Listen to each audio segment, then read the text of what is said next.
This channel is a not-so-proud member of YouTube's all-encompassing special society of heavily overwhelmed layout enthusiasts. Check any railway show, check any railway club, check any layout, check your own house. You'll find one of us somewhere. Warning, the content of this stream is not suitable for children under the age of 16.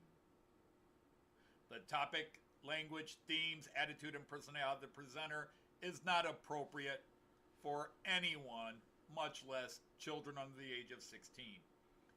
Topics discussed will not center on trains and will focus on anything except politics. It just happens trains are running. Any similarity between characters, situations, trains, and intelligent thoughts is strictly a coincidence. Any rebroadcast or transmission of the stream without the express written consent of Major League Baseball is strictly prohibited. Viewer discretion is advised. Remember the 3 rules for model train layouts and pretty much anything. It's your layout, do what you want as you want. Do not tell someone else what to do unless they ask you directly what they should do. Do not call out, mock, criticize, or insult another channel on your channel or anyone else's channel. Thank you for your cooperation. And see it, you'll love it, and it's all done in the best possible way. Hey everybody, how are you? Here we are, it's Friday again. This 3.5-year journey into the Friday live streams without ever missing a Friday. That's pretty good. We've had a couple of Fridays cut short, but I've never failed to make it on a Friday. I hope everybody on that side of the camera is doing well. Let's go straight into the greetings as people are starting to come in. Yes, I am starting early, so I'll probably have to be on my guard, really greeting everybody as they come in for the normal time. But as my list is growing as I stare at it. So we're just going to start. I'm sorry, guys. I just haven't gotten into the whole cookie for first comment person. Because technically I'm the first person. So anyhow, Mark, Identical Dad is here. Great to have you. Great to see the work you're doing on your table. Ivo Van San is cooking some bread. Sounds wonderful. I love the smell of bread, and I love baking it, and I like even better when Joyce bakes it. Jean Ricard is here. Long time no see. John Benicki, how are you, sir? Joseph Agliato, our Sergeant at Arms for the Knights of the Rhomboid Table. Dwight from the Curly Express is here. Leslie Gilpin, great to have you here, sir. I watched your video, the short one. Was it today or yesterday? I've been missing some videos here, but I've been trying to catch up. Andy from March West Junction is here. Mick92 has his beer and he's in place. Tammy and Ray, hi there. Mom and son train rail fans. Peter Jackson, another couple of great little videos today. Says he can't stay long because he's getting up early, but thank you for giving a little of your time to hang out with us. We have Raymond Legs has just popped in. Simon from SJ Train World. Hello, Knights of the Rhomboid Table. Smallwood Junction. Paul, great to have you. Train Man, and I have forgotten your first name. I feel really bad. Chris from Valleys 56XX. We have Mark Ireland, the Innocent Tales of Piddlefolk is here, and the Walter Hope Valley Railway Enthusiast is here. Plus, who else popped in? Ian from King Fox Junction. Ian, dear sir, how wonderful of you to come in. It's always an honor when you pop in and say hello. So thank you for coming in. And that is my list. So I will get off the list and go to the chat so I can see what's going on. You crash into deep sleep. Well, that's all right. Come on, chat. Pop back up. Okay, I'm going to have to look on that one for a bit first. There. Oh, there it goes. Okay. Again, not a busy week. In fact, the one thing I wanted to show you, I left upstairs. I bought some brick sheets to make the roadway, because the roadway in Dublin Horse is actually brick. The roadway in the area in front of the train station is the 3 main roads that lead in. They're actually brick, and the sidewalks are brick. Just turn the opposite way. And so I'm slowly buying stuff to start actually rearranging. I'm going to take these buildings off here. I really thought I'd get to it this week, but I got distracted doing something else, which is always the case with me. This time it was like I was... Joyce asked, hey, did you ever edit the videos from our vacation because she'd really like to watch some of the videos. I was like, oh, yeah, no, I haven't edited. So I started doing that, and that was a massive project because I had well over 10 hours of video from Germany. I need to stop recording every little thing and just kind of record the main things and go. And that includes the fact that I really didn't record while we were walking around Hamburg with Jean Ricard, as we were too busy enjoying each other's company to. We wound up taking a couple of selfies, but I didn't videotape anything, except I did the live streams. And I guess doing a live stream from Miniature Wonderland meant I didn't have to film Miniature Wonderland, and so on and so on and so on. So we did that. So it's a quiet week getting ready. I'm looking at making a perhaps a rather large purchase, but I'm going to wait a week or so and see if I'm going to talk myself into it or not. So I'll just leave that little seed to germinate among the minds. Yeah, I follow you on Facebook. I don't comment all the time, Ian, but I follow you on Facebook, so I was catching that. Oh, hi, Lindy. If you're newer here, Lindy Loves is my daughter, Lynn, married to Chris, my son-in-law, and our son, Kyan, is here. So, hi, Kyan. Oh, Oma's not here, dude. You're going to have to wait an hour and a half. Well, about an hour and a half before Oma's here. So, it's just me, just Opa today, Kyan, at least for now. Now, speaking of Kyan, and with my daughter here, maybe I don't want to mention it, but my mini rant for the day, and it's not a new topic to rant on. We all talk about it. Normally, I don't get too upset, or I don't get upset if somebody gives a thumbs down to a video. I go, okay, hey, I'm not everybody's cup of tea. But, about 3 weeks ago, my son-in-law and my daughter took my grandson Kyan on a train, on an actual train. He rode an actual train. It was a heritage train, but he rode an actual train. And they sent me a video they took where his dad asked him, Kyan, do you like riding the train? And Kyan just turns the camera and says, I like to ride the train. And it's beautiful. It's cute. I'm a proud grandfather because I'm trying to bring this kid up to love trains, unlike I, who grew up not caring about trains. It's a beautiful grandfatherly thing. But even if you're not biased like me towards this beautiful young man, somebody went by last week and gave it a thumbs down. How do you give a 2.5-year-old kid a thumbs down? What pathetic existence do you have that a cute little 2.5-year-old guy merits a thumbs down? I don't care if you were looking for Shania Twain videos and this came up and you're like, oh, that's not Shania Twain. It's a cute kid. And you give it a thumbs down? Really? You give a 2.5-year-old a thumbs down? How pathetic is your life?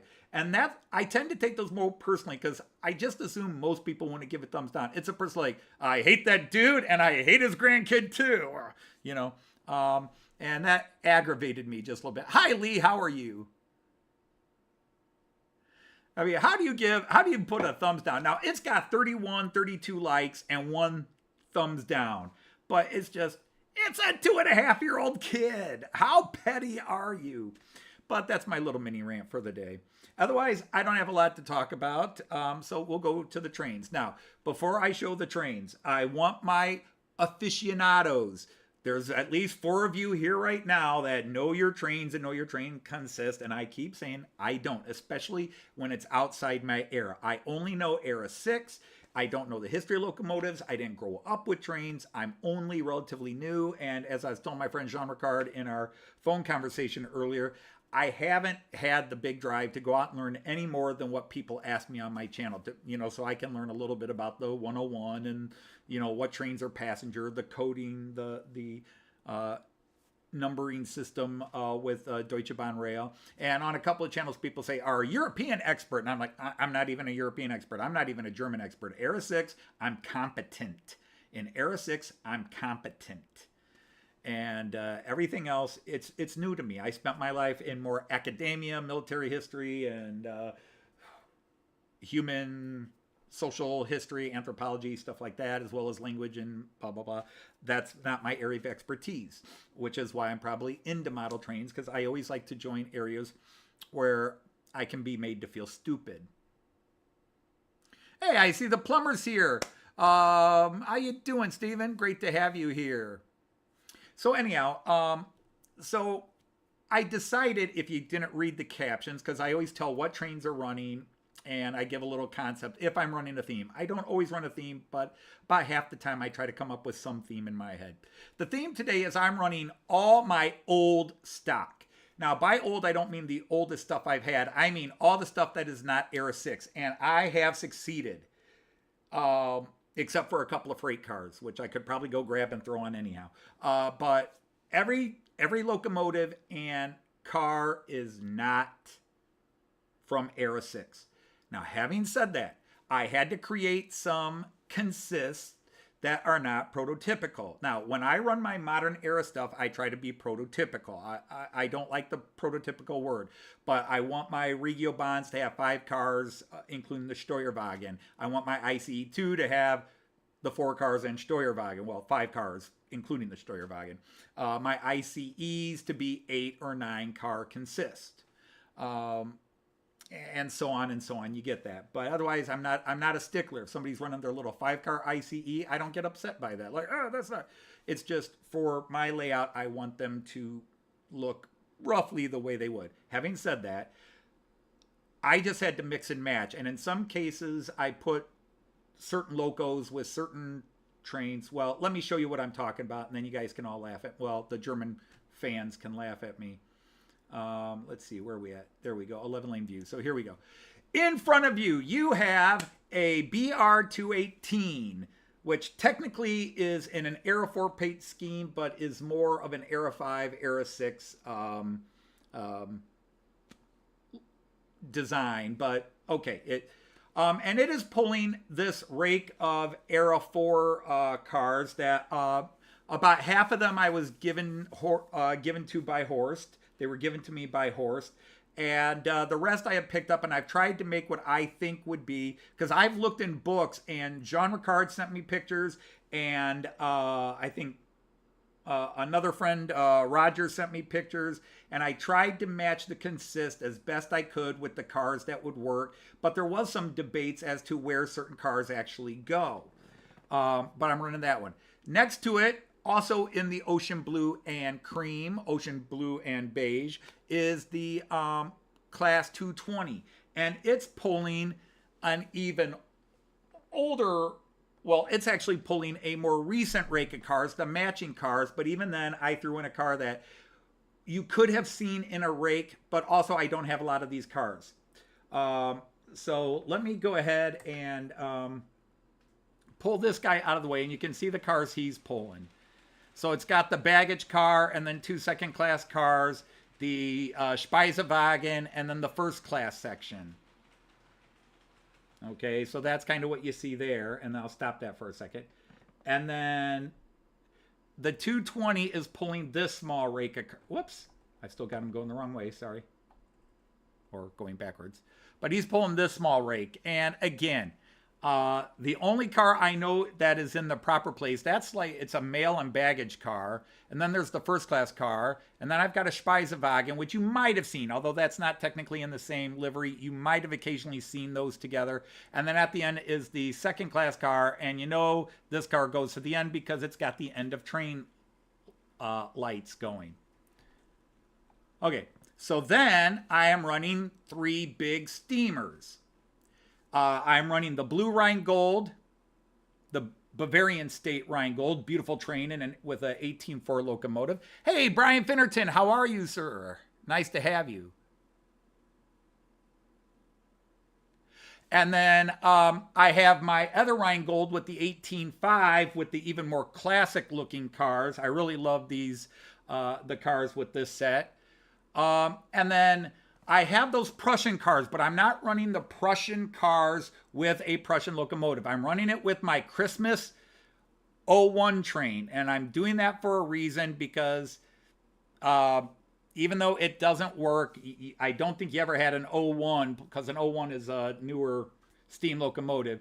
I have it pulling these guys because I wanted these guys on the outer lane, and I wanted the P8 which is the smaller locomotive running that short circle, and he's pulling a rake of beer wagons in the back.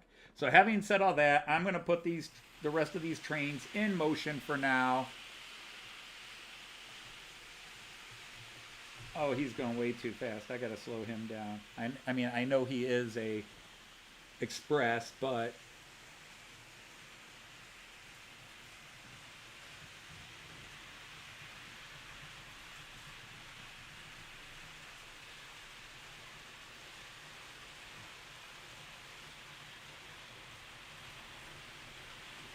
now, when I first set these trains up, they were running very unhappily. I struggled with a lot of things with them, and then they smoothed out. And yesterday, Cayenne and I ran them for a good hour, and it was nice and smooth. So I'm hoping it stays that way. So let me just finish getting these trains going, and then I will happily...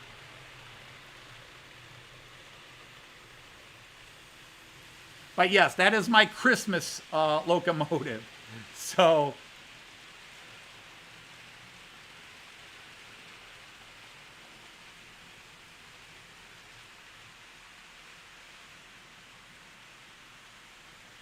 well, they're not all 18.5s. One is an 01, one is an 18.4, and one is an 18.5. Hey, Kieran's here. How are you, Kieran? Now, for those of you wondering about the floor, I also went with the two oldest British trains I have.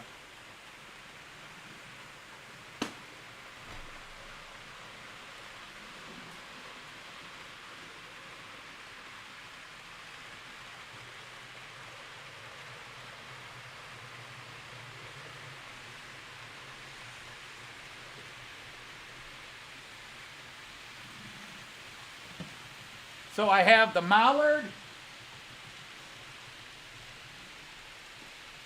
I have the Mallard pulling its teak coaches, and I have the Class 73, which I assume is older than the Eurostar or the Azuma 800. So just to keep the theme of the oldest stock I have. All right, so I'm going to go to the multi-view for now so you can just peek at whatever you want to peek at and catch up on that. Hey, Steve, welcome in. How are you, sir? Great to have you here. I think I said hi to Kieran. Hope you're well. I'm doing okay. Kiwi Dave popped in. Great to have you, Kiwi Dave. Tom Couples. There's Tom. And again, yes, I did start early for those of you coming in. Have I missed Tim JD? Has our buddy Tim JD popped in yet? Yes, Stephen, I run my two-rail stuff, my DC analog stuff, my UK 00 stuff on the floor. Did I see a Ray-Ron was here? Hey, Ray-Ron, thanks for popping by.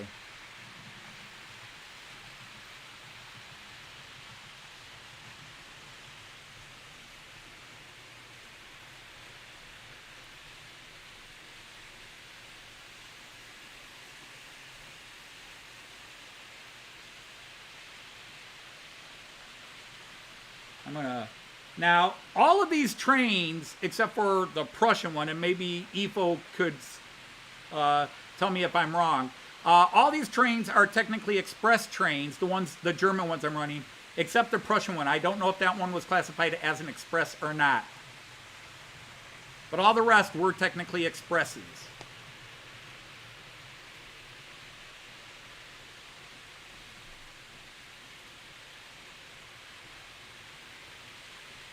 All right, did I see John Benicki saying he's taken off? All right, John, thanks for popping in if that is the case. Otherwise, thanks for staying. Hey, Stuart, great to have you here, my friend. Wonderful to see you all as we begin really counting down 6 weeks till Getz. 6 weeks.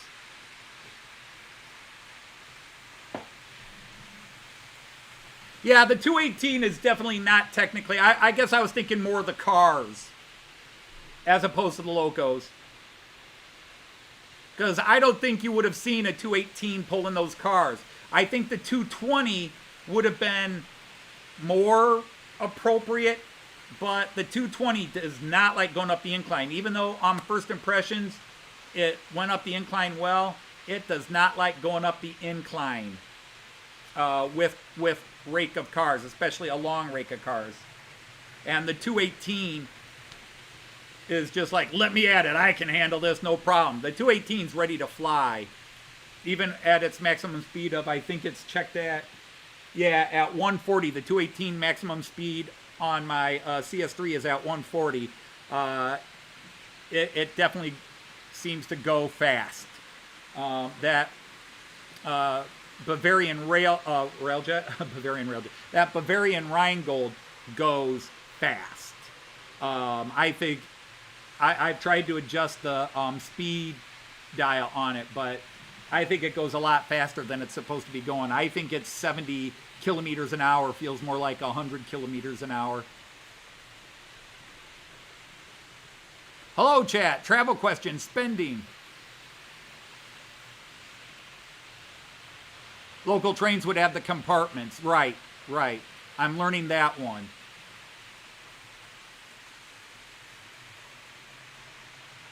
My two cream locomotives are class 218 and class 220. So let's go to the 11 lane view where it's a little easier. Like that guy going right now, right in the front lane, that's 218. And then the other one's the 220.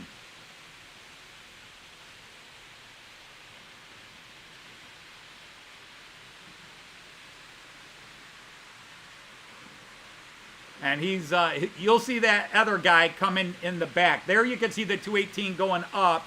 Here comes the two,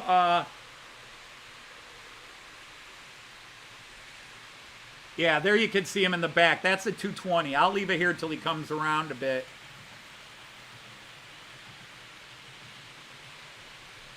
Right, EFO, yeah, the brakes are a major thing.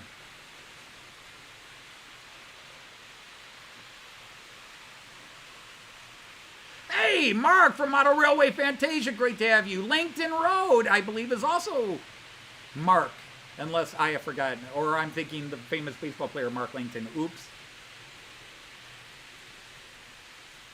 Wow, getting some guys I haven't seen in a little while. Damian Laffer, nice here. Or Lar, however, I forgot how we pronounce your last name. So yes, there's a Christmas tree and a Santa Claus driving the one locomotive. Again, we're just here to enjoy the old carriages.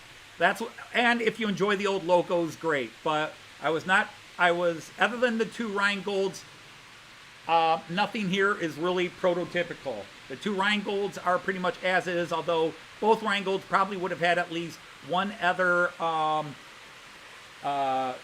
luggage car.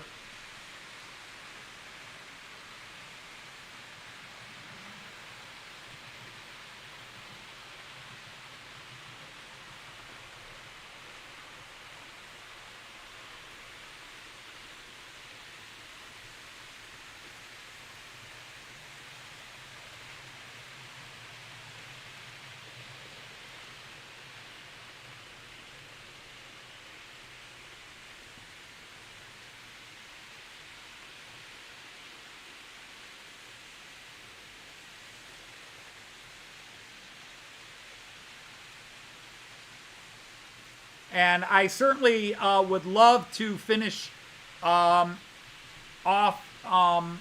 adding a car or two. Ifo, you would have to tell me exactly how I'd finish off that little Prussian consist. I know that came in the set, but I feel like there might have been at least one more car to it.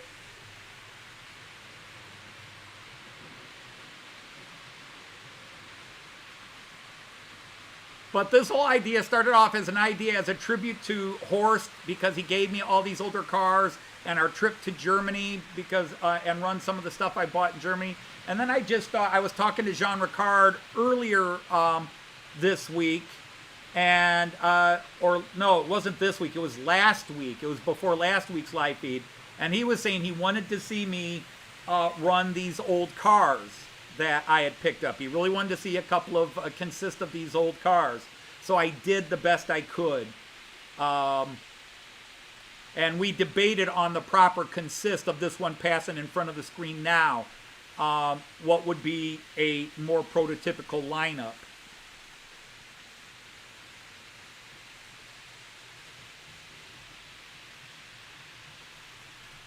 The purple BR18 livery exists in real life. Okay. And is it classified as purple Evo? Is it officially purple? Because Bavaria is always about blue and white. And being a Bavarian state, I see it as blue, but of course we all see colors differently. But also my brain just says it's got to be blue because the Bavarians are all about blue and white, blue and white, blue and white. So, and I know there is something very much like it. It did exist in this color because I saw a picture of the model, of the actual train. Somebody showed on YouTube a couple of years ago when I bought this.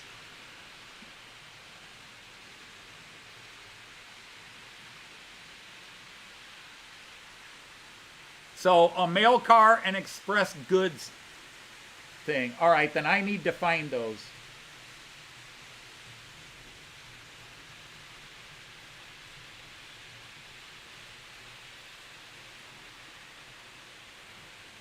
Hey, Raymond Anthony. What I'm running this week is all non-Era 6. As everybody who follows me knows, I'm an Era 6 guy, but recently, in the last year and a half, I've acquired a ton of Era 3 and Era 4 things, and even Era 2. And so I thought, just to be different, I would run some, do a stream with all Era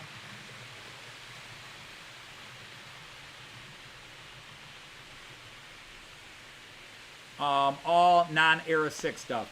The consist are not prototypical except for the 2 Rheingolds, and even those I think are technically missing at least 1 car each before they were truly prototypical. I think you had to buy them extra, but obviously they weren't available when I picked up those 2 sets. Hey Sean, how are you? But if you love your Steam, I've got Steam running today. I got 1 steamer on the floor, and I've got 4 steamers on the table.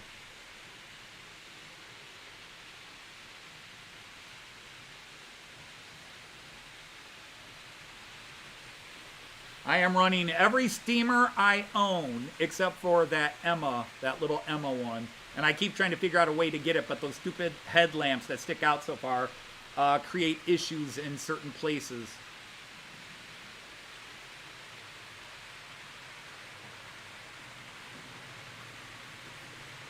Okay, so you're saying technically it wasn't that color, but it wasn't that color when it was in service. Okay. Hey, Brian Rock, nice to have you in here. Wonderful to have so many people stopping by to say hello. I'm still hoping I haven't missed my buddy Tim JD.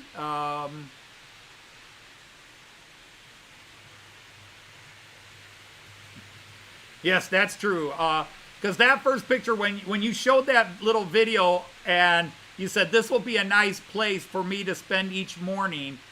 That beautiful scenery out the window with the little cake at the little breakfast pub or whatever. I was like, Joyce asked me, because we were watching it together. Joyce asked me, is he in Poland? I didn't think he went to Poland yet. And I said, I didn't think so either, but maybe something came up. And but no, your wife did too, because those builders needed a firm talking to.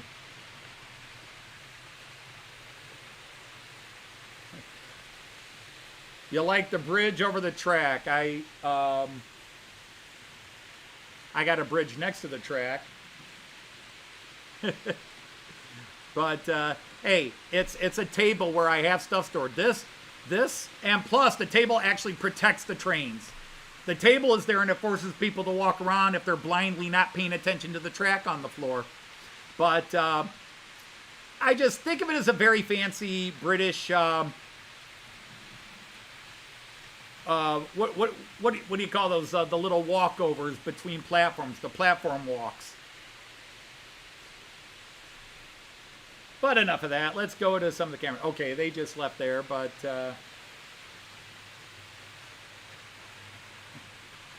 I thought this was a good excuse to get the Christmas train out and get it some running in. But yes, an 01 would not have been pulling those cars.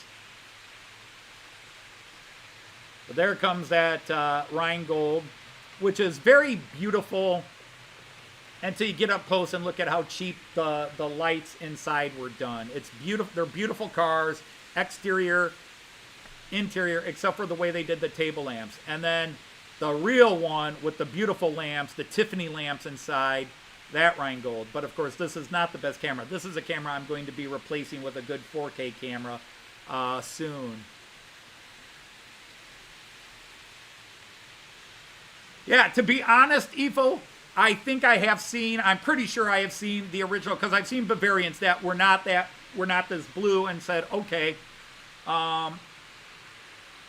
so that does make sense. But I just never questioned it, because if you've been to Bavaria, and I think you have, Bavaria is all about blue and white. Blue and white. Everything except in Munich is blue and white. In Munich, it's brown and gold and blue and white, because Munich's colors are brown and gold. But they have the blue and white. Wherever they have the Munich flag, they have the Bavarian flag next to it. Andy Dobson, welcome in. 156, Andrew, welcome in. So our Andrew numbers have increased. The Andys are breeding, shall we say. But now personally, I like the Rheingold that's behind, the one that's being blocked. I like that one better overall. But the blue and yellowish, blue, white, and yellow Bavarian Rheingold is just prettier when you just look at them. The coloring on them is just it's very striking.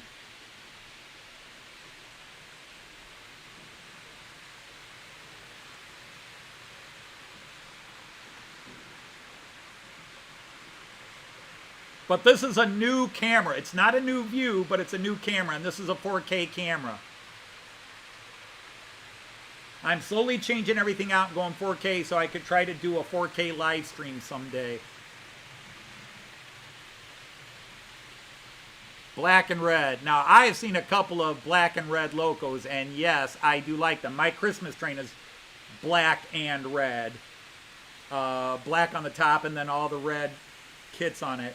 But the one that Märklin's releasing that is Belgian or French, that has red trim around the tank and around the driver's section, the driver's cab, this steamer, that's beautiful.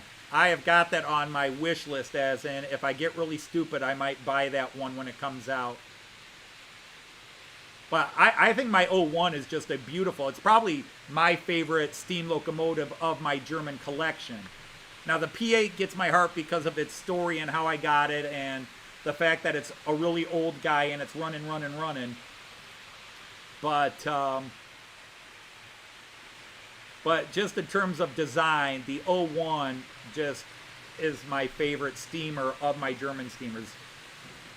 The Mallard is just my favorite design of a steam locomotive, that streamline.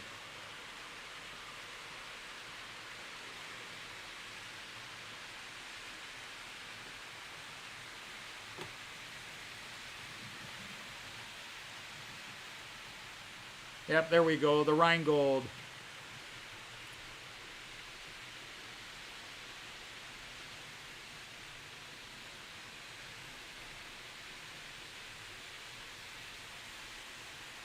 Hey, thank you for those pictures, Raymond. That's cool. And anybody else who wants to share them. Very cool, clearly older pictures. But that's cool. I like that. Südwestrundfunk.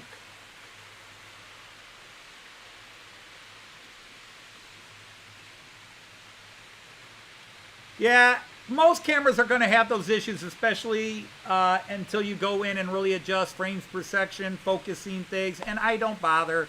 Yes, it's nice. They get the up-close shots, but yeah, it does. It fights. Something's moving, so it wants to focus. Every camera wants to focus on something that is not moving, and if something goes in front of it, it forces it to try to adjust its focus.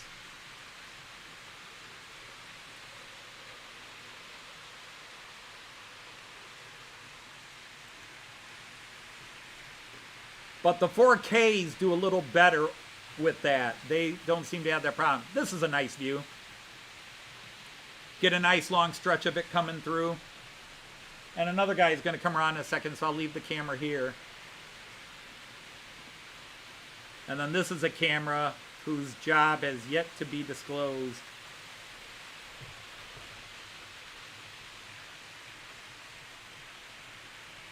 Oh, we're going to get a double here. So this will be a nice view to see both rakes going through. So maybe I could picture Dumb and Horse in the 1970s, and that's passing through there.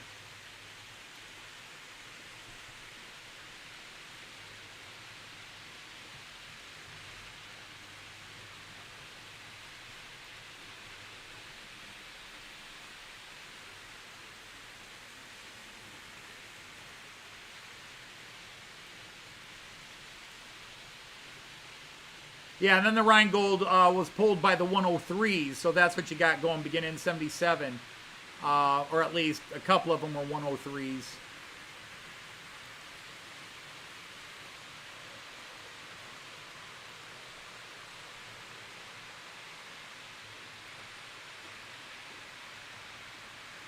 But those are cool pages. Thank you, Raymond.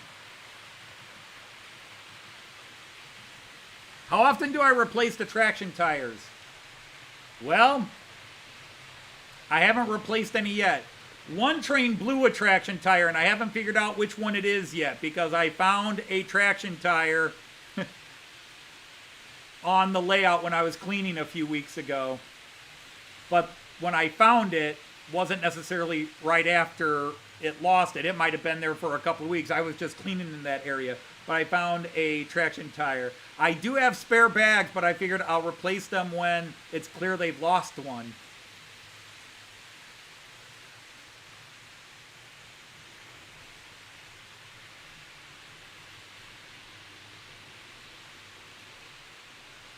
Well, EFO, that's the easiest way for you to keep them apart. So it's an 0110. It's an 01.1. It's still an 01. It's just another generation of it. But the rod bearings are different. Okay. There comes a point where we can just get too technical. It's like 146.1 versus 146.2 versus 146.5. They basically look the same other than liveries. They're the same loco. Yes, there are some modifications for various reasons. But it's still a 146, just a generation. It's like a Dodge Charger. That's not a Dodge Charger, that's a 73 Dodge Charger, and that's a 72, but they're still Dodge Chargers. I belabor my point.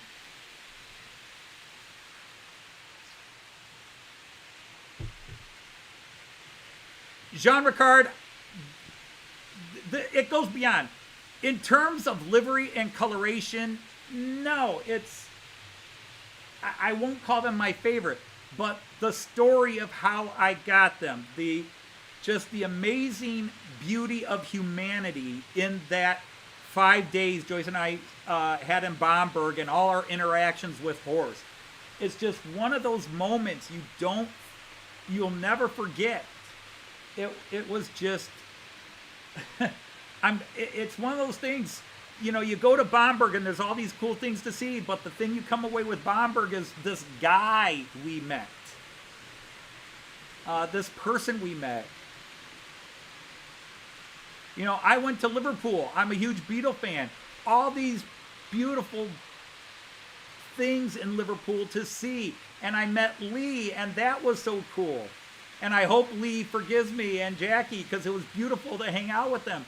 But one of the biggest memories out of my trip to Liverpool was the silly chemist, the pharmacy that we visited 3 times. And we just chatted up with the workers there each time. And so finally, my 3rd time there, the little old lady hands the cane over and they knight me an official Scouser of Liverpool. It was just something stupid and silly. But that's like, of all the things I did in Liverpool, I got to go see Anfield. I got to see the stadium where my Liverpool team plays. I got to hang out with Lee. I got to see all the Beatles stuff. I danced and sang in the cavern. And it's not it's where the cavern was, but it's turned 90 degrees. So it's not the original cavern, so to speak, but it's the same floor plan, just turned 90 degrees, according to the builders. But all the great stuff. And what's the one that I think of most is this little bit where I kneel down and they knight me in there. So that's the thing with Horst and with the cars from Horst. Because otherwise I could curse and say, because of this, I felt the need to spend about $100 to get additional cars to complete these rates, including cars I can't add because they have issues I've got to fix or figure out how to fix. We're about to have a few guys cross here, so we'll do that.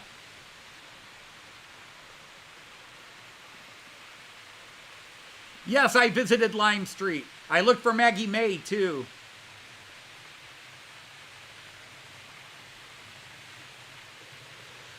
Well, I wondered about that. To be honest, Jean Ricard, I figured with a traction tire, it might be more, because I don't have a loco that derails. It's always a car, and usually I can figure out real quick. It's a bad coupling where the coupling's too tight, or it's a bad axle, or in the one case where it was just the way that axle was set up, it was a bad piece of track, but I discovered it was just a little bad piece of track, and that ended the problem. The biggest thing is I look for a car that seems to be, I'd look for a locomotive that seems to be slipping a lot, where for the speed its wheels are turning, it's not going very well, such as my 18.5 Rheingold. It is churning pretty heavy, but it is not going very fast. Its wheels are spinning pretty good, so that's one I might take a look at and the blow-away diagram and see if it's the one that lost a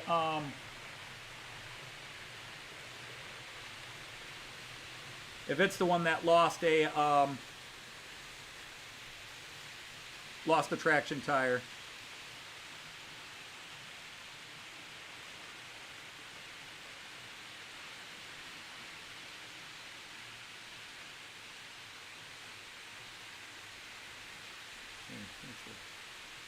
And so we have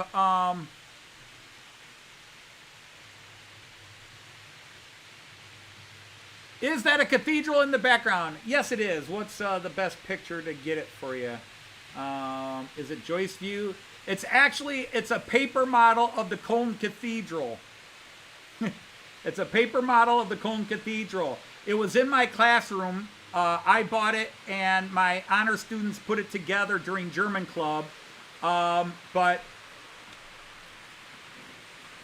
since they canceled the German program, I was going to leave it for the next German teacher, but when they canceled the German program when I retired, I brought it home. So it's actually a paper model, and it's totally not scale. If it were scale, it would be half the size of this table. Hey, Timber Surf, how are you?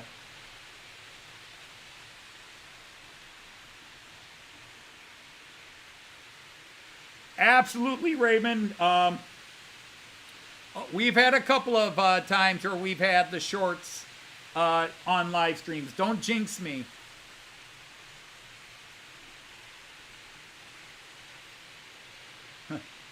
Oh, that's no thanks to me. That's thanks to you going through the list and subscribing to people.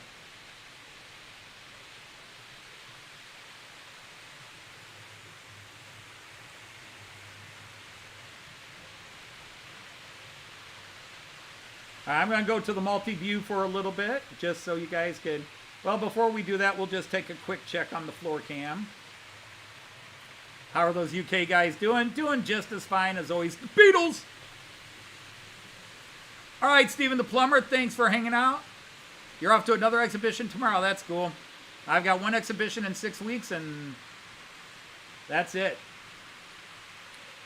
Sadly, the Greater Berea Train Show is the same day my son is getting married, so I can't go to that one this year. I don't know if Rick is in the background, but I won't be going to that one this year because my son's getting married that weekend. All right, let's go to the multi-view, see how we're all doing.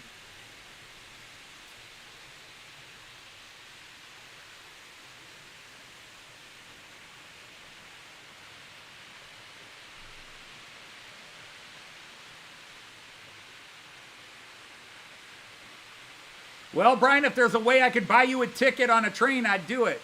I'm just hoping, because what is it? They announce their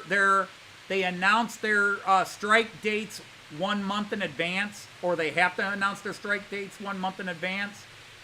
Because Joyce and I are arriving in London, and as soon as we get off the plane, we have to go over to, not Waterloo, Euston. We're going to Euston Station and catching an Avanti, and the Avanti is something like it's only 36 minutes to Milton Keynes. Now, the problem is I booked the ticket to Milton Keynes Station, and apparently there's another station even closer to where we're staying. I didn't know Milton Keynes had 2 stations.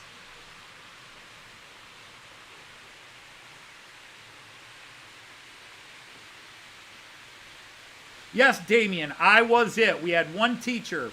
At my high school, we had 1 Japanese teacher, 1 Latin teacher, 1 French teacher. Who am I forgetting? 1 German teacher, and then 2 Spanish teachers. Although when I started, we actually had 3 Spanish teachers, because Spanish was very popular. But they always had just 1 German teacher. Now, when I was in high school, they had 3 German teachers. 1 taught German 1 and 3. The other one taught German 2. And then Father McLean taught German 4. That was in my high school. When I was in college at Ohio Northern University, Ohio Northern University, I was majoring in history, English, and German, and I was only there for a couple of quarters, because that college was on quarters. I was only there for a couple of quarters after I left West Point. Anyhow, they only had 1 German professor. He taught all the German classes because they didn't have a lot of people taking German. They had a German. So I was a star pupil because I was the one. He had like 12 people. Well, he had 12 people that were, I was majoring in German, and then he had 11 people minoring in German. And then there were other people just taking, in the lower levels, taking their required 2 quarters of foreign language and doing German. So I was his star guide because I was his 1 foreign language major. In fact, the entire foreign language department had 4 foreign language majors. There were 3 majoring in Spanish, and I was majoring in German. So we were like gods in that building, in that particular building. Yeah, I'm really thinking of talking Joyce to see if we could get tickets and go to see that game. What the heck? I may not be able to see a Premier League game, but let's go see the MK Dons. Let's see the Milton Keynes Dons do it.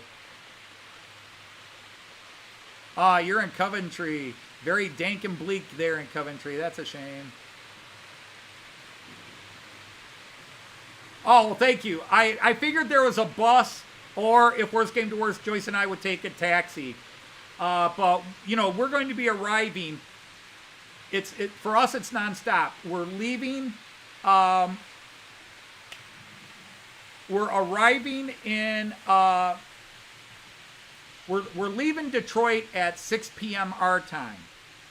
We're flying out of Detroit 6 p.m. our time, and we're arriving in the UK at 8 or 9 o'clock. No, check that again. I think it's 10 o'clock because they changed it. So we're leaving at 7 because, yeah, they changed our flight. We're leaving at 7 and arriving at 10 London time, UK time, GMT 0. We're arriving, or GMT plus 0. We're arriving at 10 in the morning, London. And as soon as we get out of the airport, well, we're taking the subway from the airport to Euston Station, and then immediately getting on a train from Euston Station. The train leaves at about 1:45, so that's given us about an hour and a half to get off the plane and get our bags, and an hour to get to Euston Station, because it's like a 40-minute ride on the subway from Heathrow to Euston Station. So we're giving ourselves about half an hour of wiggle room. So if our plane's late, oops.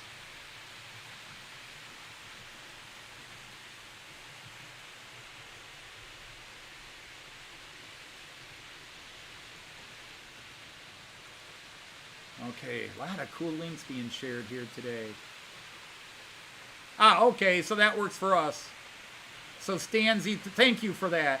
Okay, so that just makes it easier, other than Joyce and I are going to have probably just one big suitcase and then a couple of backpacks. Joyce is hoping we could really just do 2 travel bags because it's just a weekend.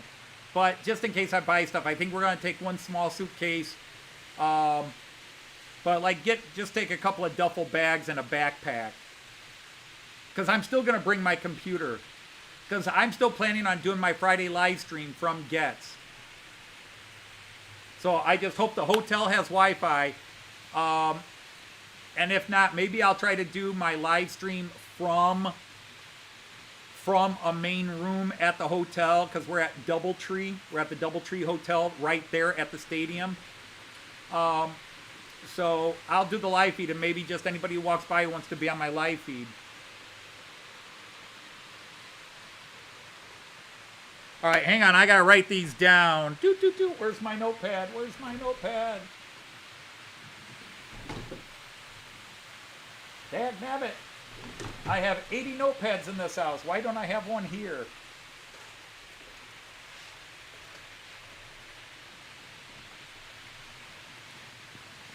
Okay. Substitution time. We need a substitution. If I don't have a notepad, I need the back of something. All right.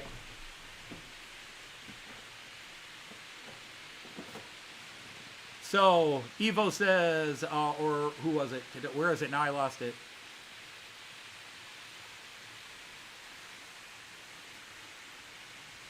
Hey, Clive is here. Howdy, Clive. I'm sorry I didn't say hi. 5854K and 5889K, or 5, all right, because they're all Fleischmann, right. So 5, hey, everybody stop chatting for a minute. 5854.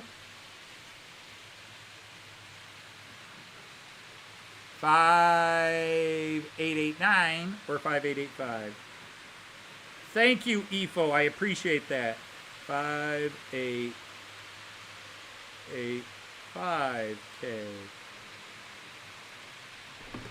Got it. Okay, yay! But I do have a couple of things that if I see them at Getz, I will buy them and bring them home. I'm not looking for a lot, but I'd like to get a proper rake of Gresley Teaks, like I'm already running down there on the floor here. I'd like to get a quality rake of these Gresley Teak coaches that go with the Mallard. Okay, I'd like to get a real quality set.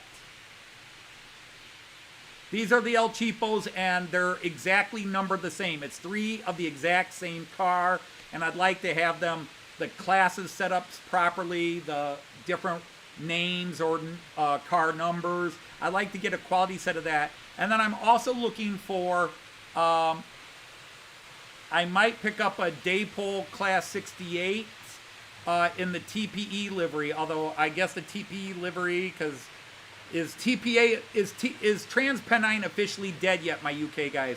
I've been hearing some people say TPE is they're going under. They're done. But I can't help it. It's my favorite UK livery. And then I might look for something in the Great Western livery. Get a Class 800, but I'd like to get either that or I might pick up some Caledonian sleeper cars. Hey, is my buddy Christopher here? Christopher, how are you? Glad to have you here. Alternative mail car is Pico 53320. Okay. Now, the thing is, these Fleischmanns that I have,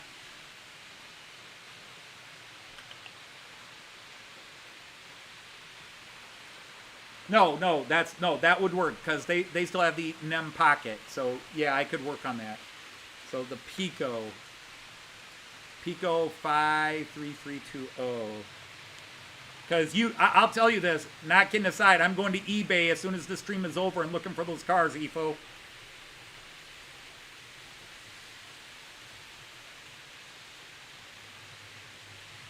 Andy Dobson, we're going to be staying at the DoubleTree. That's the one right outside it's the west entrance of the stadium there. We're right on the west side of the stadium. Or if you're looking at the map, the left-hand side. Because maybe it's not quite true northwest, but every time we look at a map, it's, the stadium is like this and our DoubleTree's over there. Which, of course, this way looks like it's on the right, but that's my left.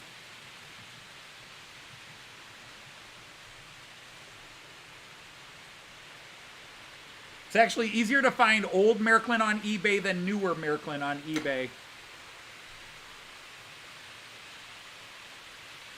Mick, if the internet is good enough, I might just do it. Because I don't know. I mean, in my egotistical dream, Mick, I'm going to be setting up shop. And a whole bunch of the people who know me are going to come over and say hello. Or they're going to ignore me and say hello to Joyce. Because that's what Jean Ricard would do.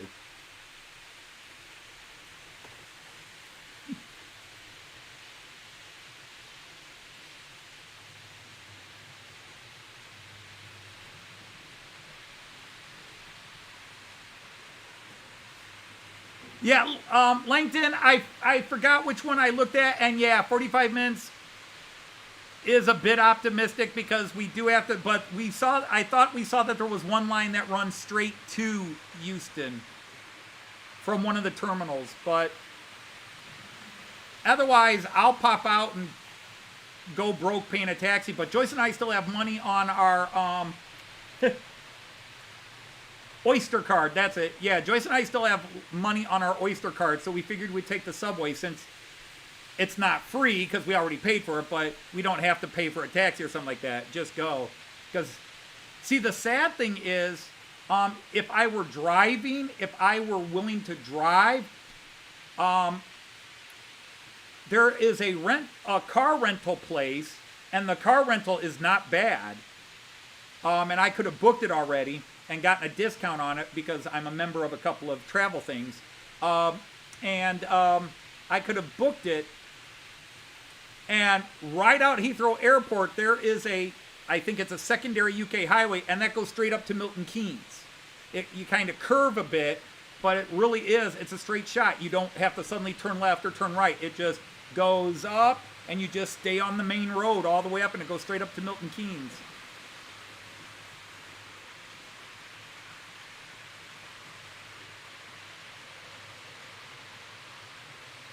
Gotcha, EFO. Thank you. Okay. Because, yeah, I will look at it. I might go, that might not look right. And then I'll say, oh, yeah, EFO said numbering gets reused. Hey, Jackie. Great to have you here. Thanks for popping in.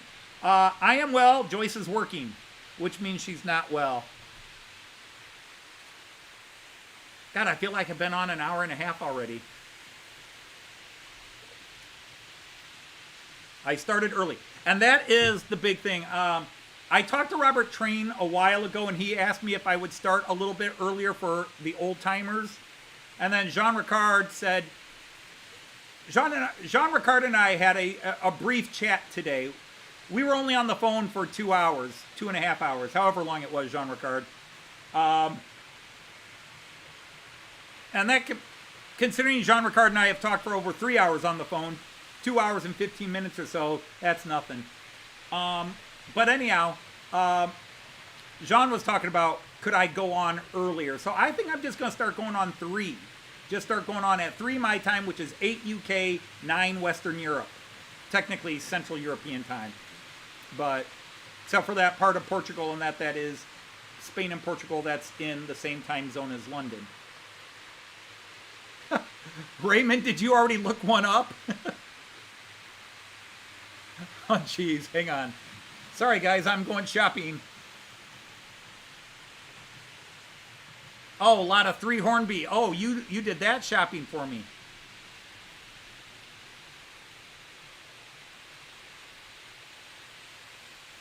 Oh, cool. A sleeping car. Now, are those two the same?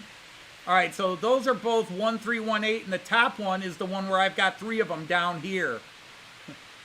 So I would buy the middle one and just one of the middle ones, because I don't think I want the same car number twice.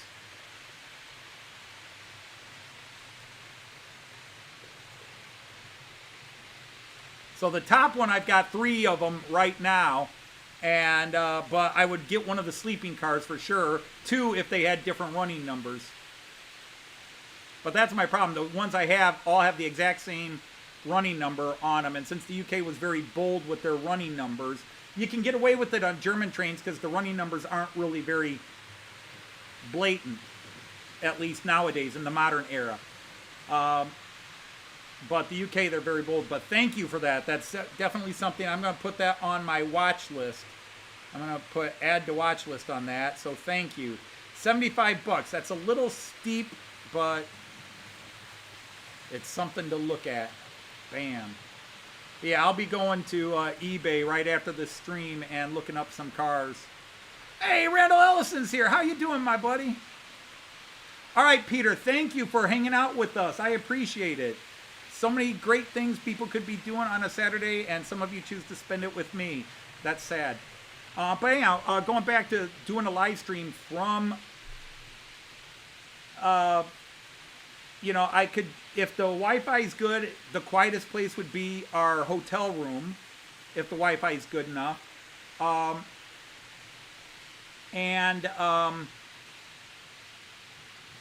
But it also might be kind of cool if we did it from a common room. And then because I know there's a lot of people staying in that particular hotel. But if you're coming in like Friday afternoon to go to the Saturday show, and you just want to pop into the hotel and say hi, then, you know, I'd like to be out there and people could come on, because obviously I won't be running trains. So I would do it as just me babbling and talking about how tired Joyce and I are. And then go from there. Hey, Wolf Sex Scenics is here. Welcome in, welcome in. Our Knights of the Rhomboid table.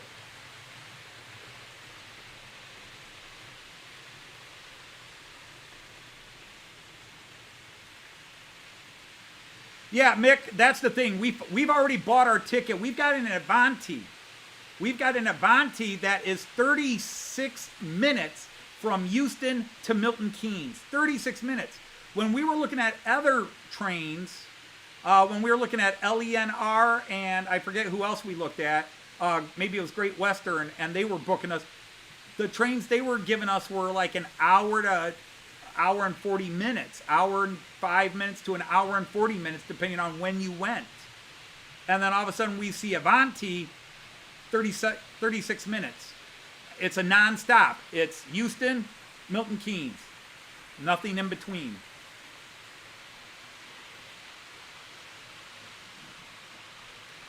Yeah, obviously we're the same way, Randall. It was low 70s. In fact, the other day I think it didn't even hit 70. I think the high was supposed to be 71 and it stopped at 69.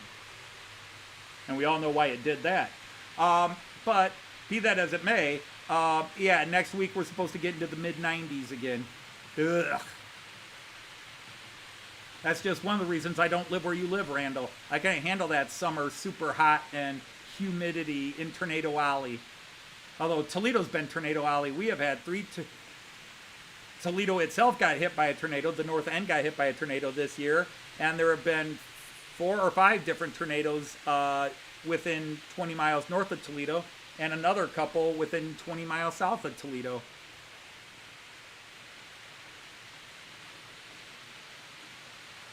Am I going to do you and live stream the journey? No, my phone would charge me a fortune for that.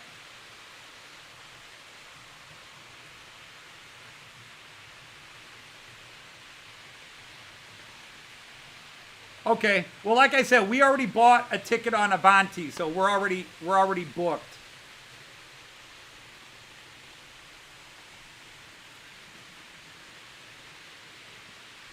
So The biggest thing is finding a good way, the fastest way to get from Heathrow to Euston Station.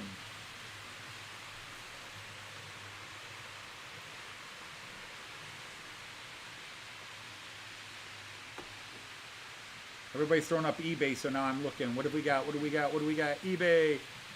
Aha. Bachmann rake of 6 Pullman coaches. Working lights. Oh, I like that. Oh, the working lights has me won over. Although that's a slightly different rake. Hornby rake of 2 teak coaches. 25 pounds. Now that's all UK. I wonder if they ship to the United States. Man, look at all you people. Oh, that's a buffet car. Yeah, I'll take that. What's the other car? Did they show the other car?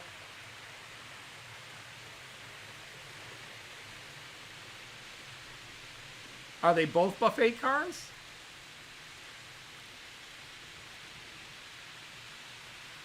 No, sleeping car and buffet car. Oh, now that's a deal, but it's got 3 bids. 35 bucks. Oh. Okay, how long? 1 day, 2 hours. 35 pounds. 35 pounds delivered to the United States via eBay's global shipping program. I like it. All right, let's bid on that. I'll go for it.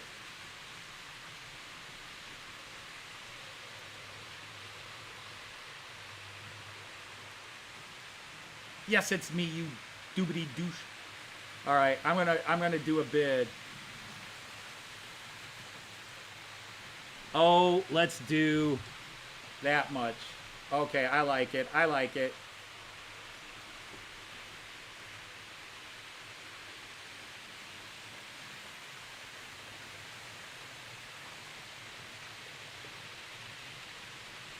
Okay. And we'll see how it plays. I just go with my maximum. If somebody beats it, I get beat. Well, thank you for that. Wolfsex Scenics, thank you for that. Because that was a little more, that's 2 additional cars. So thank you for that.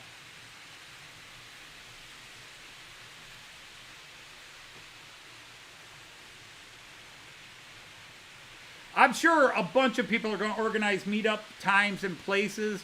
There's going to be so many, and so many people know. The biggest thing is I've had 3 channels that are, to me, really big channels. I'm talking over 25,000, 30,000 people that have said they want to meet me.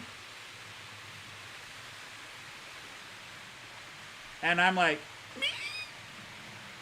somebody wants to meet me? I'm going there to meet people and to see friends again. You know, Alan's going to be there. It's going to be great to see Alan again. I think Robert was talking about coming to Getz, although I think he started changing his mind. I'm going to see Andy, and Dino said he was coming up last I knew. Brian. My God, I got to meet Brian. Brian is one of my oldest friends on YouTube. Lee, at least the ones that are still alive. Lee and Brian Finnerton, in terms of people I consider friends. There are other channels, like I was subscribed to Will, but I was never friends with Will, from IC82. And I was subscribed to, as soon as I got on YouTube, I was subscribed to Everard Junction back when he was like 35,000 subs, and now he's 80-some thousand. And I've spoken to him just in quick chats on either YouTube or other social media. But I mean, I'm just a name he might recognize. But people that I consider I got to know and consider friends, Brian and Lee are 2 of the oldest still going, along with Tim J.D. Dowd. And then since I started live streaming, people like Tom Couples have been around forever, Andy McDonald. But some of these people I have met. Philip Page, Andy McDonald, Alan, I've met them, and it's going to be awesome to see these people again. But Mark Donegal Dad is coming down to Getz. And you better believe I'm going to push through the crowd and knock people over to meet Mark.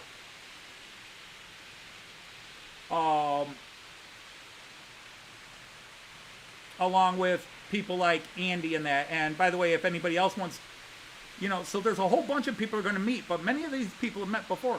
Peter Dixon told me he's looking forward to meeting me. And I'm like, wow. The man from Torden Road himself. And he has come to my live stream. And he is an amazing channel. And our connection is he has some Class 218s. He likes the Class 218 and 216. He has some German models.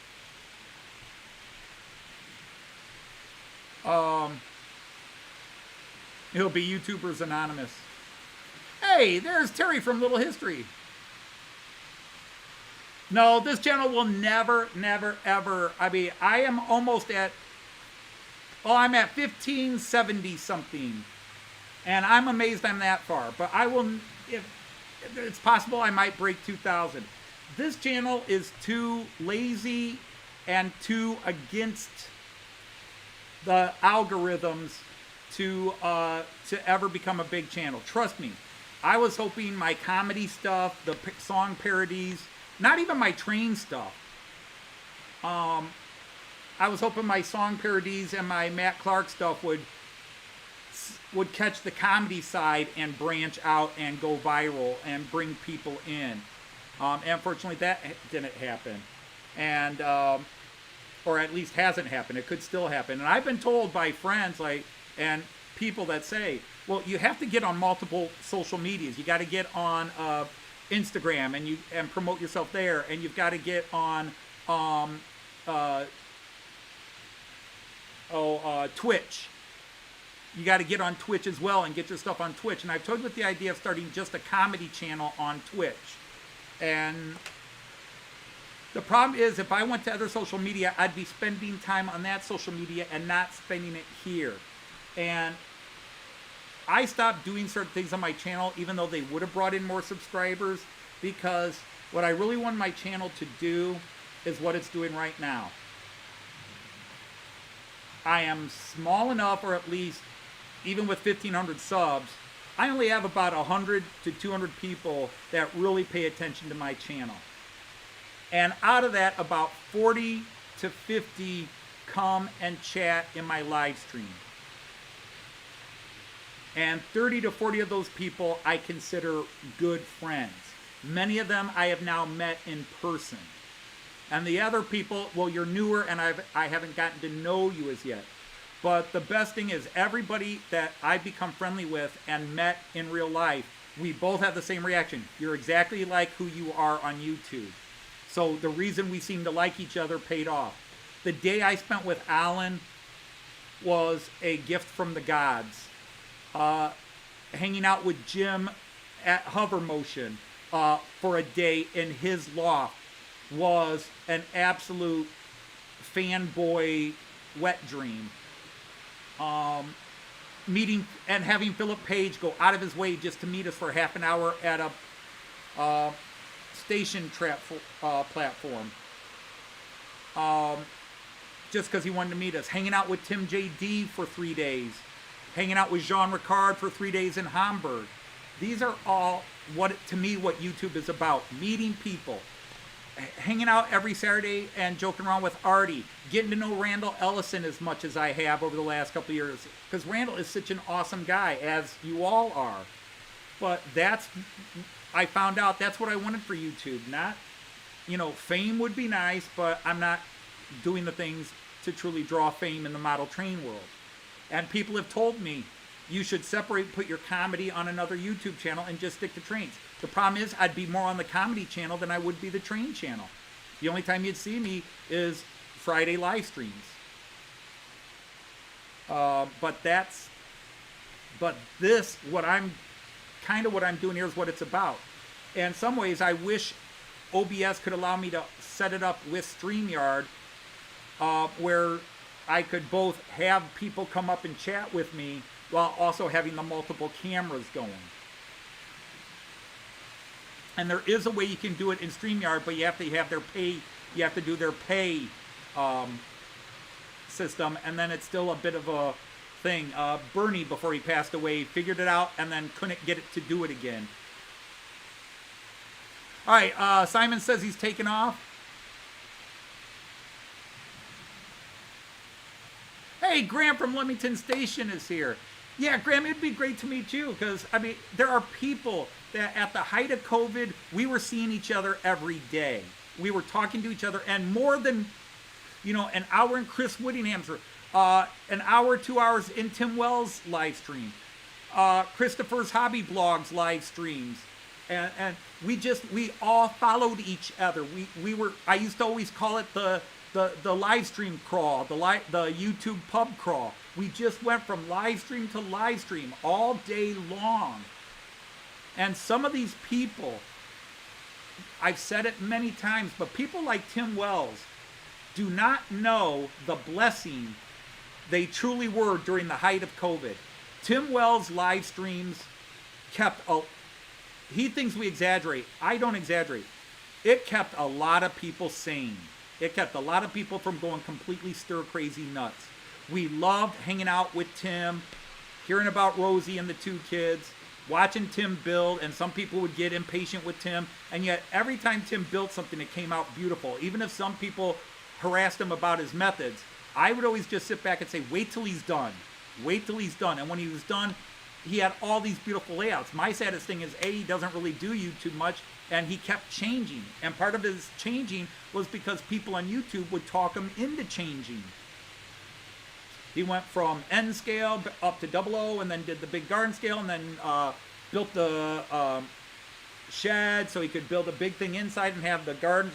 And he kept changing it and changing it, and then he said, so I'm not talking about him, I'm saying, he said he backed off of YouTube because he was constantly trying to please the viewers and not think about what he wanted. And that's where I draw the line. I'm going to please me. Ask Jean Ricard. Jean Ricard will occasionally make suggestions. I'll say, nope, not happening, Jean Ricard, because I don't want to do it. And he makes the suggestions with love and respect, and I say no with love and respect, and he respects that. He goes, okay, I was just suggesting. I'm like, no, I'm not going to do that thing. Hey, Luma's here.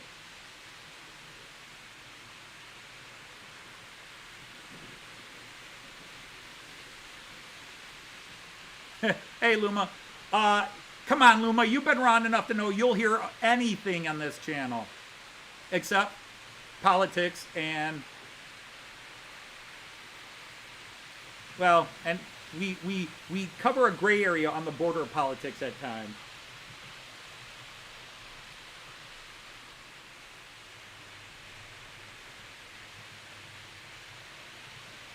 But,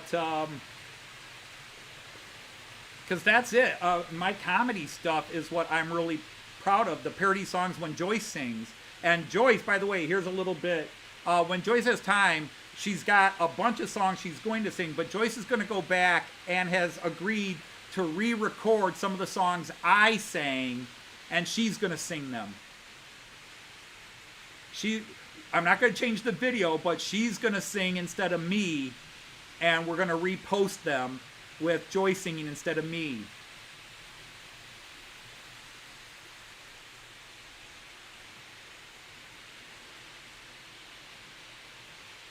Yeah, like there are guys in the UK, you guys, because so many of you are in the loft, where the hottest part of the summer and the coldest part of the winter, you can't be up there. So you're really like two seasons, that fall, summer, late summer into fall area, or fall into winter, and then spring before it gets too hot. I am lucky, and I have said this so many times on these live feeds. I am lucky that I got into trains late in life so that my kids were grown and I could build as big a table as I wanted. And there are people that, if they had the space, would have done something more wonderful and more amazing and creative. But I'm fully aware I'm lucky. I'm in a situation in life now where I can afford to buy some trains, and I've got too much here, and I don't do this to show off, okay? I can't be showing off when my layout looks like my 2.5-year-old grandson just randomly put things down. But I enjoy running my trains. And I've had a couple of channels that have said, I re-energized them. Watching me and my excitement, my childlike excitement for the Märklin trains, made them remember how much they loved Märklin trains, and they got back into the hobby after years. And that, to me, is the greatest compliment I could have, is where somebody says, watching your channel made me do it. And there's one guy, Tommy in Canada, Tommy Canada's MOBA Zimmer. He's one of the people, and I can point you to the videos where he talks about it, and I can point, the comments on my early Märklin Outsider shows where he talks about I rekindled his love of Märklin trains and inspired him to build a layout, and he's building an awesome layout. He's got an amazing layout under construction. And, he's going to make mine look like a pigsty. Because he's really doing an epic, gorgeous, multi-level shadow station, Schattenbahnhof, all kinds of scenery, bridges, all this, multi-levels, trains crossing, different eras. He's going to do it right for him. But he still credits me with having nudged him to go back to it. And there's a couple other channels. Hey, Ohio Steam and Steel. And the thing is, I like what I've done. I wish I would get off my lazy ass and do more. But the problem is, I'm happy seeing my trains go round. And I don't have, I don't have it sectional.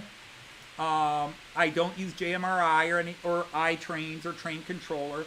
I just turn my trains on and let them run in circles. And if I want it to stop at the station, I'll stop the train at the station. But otherwise, I just love the sound of the trains going around and watching them. Which is totally weird because the 7-year-old version of me that got that train set in 1970, got that train set and thought it was the boringest thing on planet Earth. And now, but I fell in love with traveling by trains. The connection to trains is what made the model trains appealing. And then all the digital stuff, all the sound functions, all the cute things. Okay, flushing the toilet and the champagne bottle popping, that's unnecessary. The SEPA warning sound effect, not necessary. But the lights, the sound of the trains running, everything that makes it more realistic. Now it has an appeal to me because I've experienced them in real life. Yeah, because so I'm in a climate-controlled basement. It's obviously finished. It's not cold in the winter. It's not hot in the summer. Air-conditioned and heated. So I'm lucky I can be down here all the time. The only thing is I'm only down here the hour my grandson wants me down here every Tuesday and Thursday. And then when I do my live feed, I've got to get down here and get to work. I've been working my way. I've been talking myself into it. I've got some things. I bought some more stuff to help start building.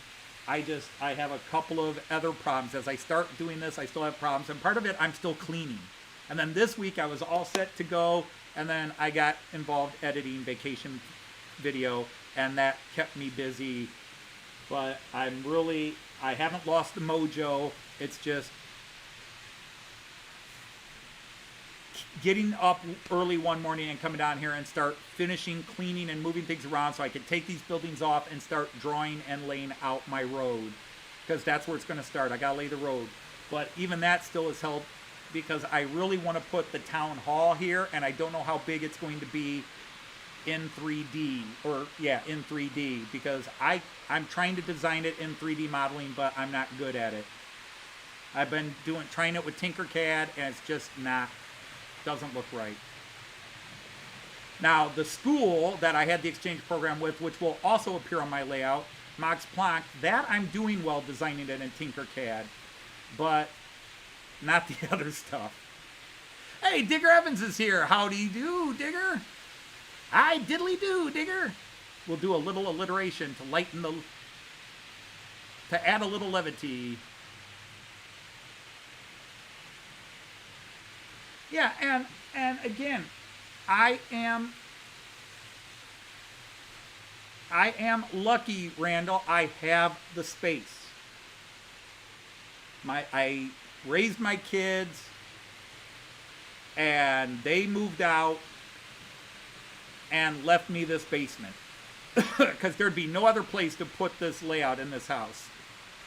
I could maybe put it in the bedroom, but Joyce would shoot me. Because our upstairs bedroom is, about 2/3 this size. Joyce and I bedroom, but we have our work desk, we have our bed area, we have our dressers, and then we have our ensuite shower and water closet, toilet. But the main hall, so the main section of the room is narrow, but not bad. And it's got slanted roofs, but yeah. Hey, hi, Split Rock, how are you? All right, so let's start going to some of these views here again. Whoops, not that one. Let's do the bridge view. There we go. Up, zooming in and out. Too many things moving at one time. But now that everything's done moving, it focuses on the background. It is a good view when it focuses correctly. But we're running all let's say pre-1980 stuff. Pre-1985 stuff. And I'm a post-2000 guy, but I've got enough stuff that I could actually create 5 trains, 6 trains of non-Era 6 stuff. So that was my pride moment. So here comes this guy through. Well, we need to catch him. We'll catch him going around this way. Get him in the light more where you can see those green cars, then the red, then the blue, green, red, blue. I always thought that was just weird. I like uniformity. I have an ADD compulsion. There's got to be uniformity. And people say that's obsessive compulsive as well. It is. But obsessive compulsive is a form of ADD.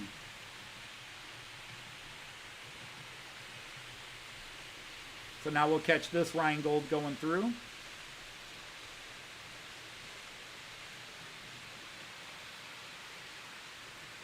No, I do not have a Class 66 or 67. I have 2 UK locomotives. Now I have 4 UK trains, but only 2 locomotives. Where is it? Floor cab. I have a Class 73 right there with a Beatles logo on it, which was never seen in reality. And then I have the A4 Mallard, the coolest looking locomotive out there. I know everybody has their opinions, but... And to be honest, I love, what is it? Is it the Silver Fox? A4, the A4, is it called the Silver Fox or the White Fox?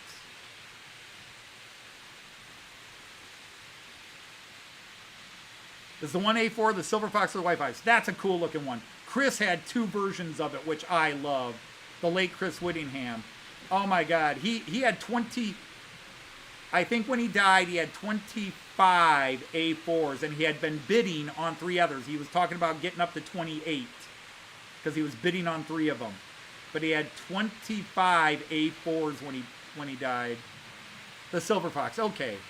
Yeah, now, well, I've got 4 trains, but I've only got 2 locomotives because the Eurostar and the Azuma aren't locomotives, right? Right? Or at least I've been educated. If it's a Steuerwagen, it's not a locomotive. If it's a control car, it's not a locomotive. But yeah, so I have 4. 1, 2, 3. Yeah, 4. That's this many. I have 4 UK trains, and I'm hoping, although Joyce is already suggesting, you don't need to buy any more UK trains. Jean Ricard was telling me, Jean Ricard and Joyce are talking behind my back because they were each telling me the same thing in the last few days. You don't need any more UK trains. You don't need any more.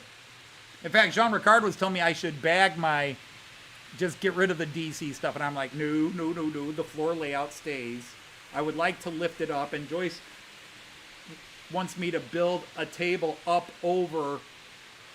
Here, I'll go to this view. Joyce thinks the best way to do it is if I were to put a couple of joists or studs here, and then on the other side of the table over there, and then I could put a 4x8 board this way and just put those 2 loops of trains on that 4x8. and just raise this up a level. It would, in some ways, it would take this camera out of showing my whole layout, but you would then see it would still be a great view of the DC. So that is probably the plan, is over here. I got to figure out the best place to put it, but I'm going to put a couple of studs down here and put a baseboard about a foot over this. Well, let's say two foot over this. Right across here, going right across the middle here, and that would be where I put my DC layout. Yeah. Hang on, what? Be right back, kids. I can't hear a word you're saying, hon. You're gonna send me a text? Yeah. Oh, okay. Wow. Okay. Okay. Okay, well, tell her to take down the link. Okay. Not a worry. Not a worry. Oh, the apple from the apple bonkers.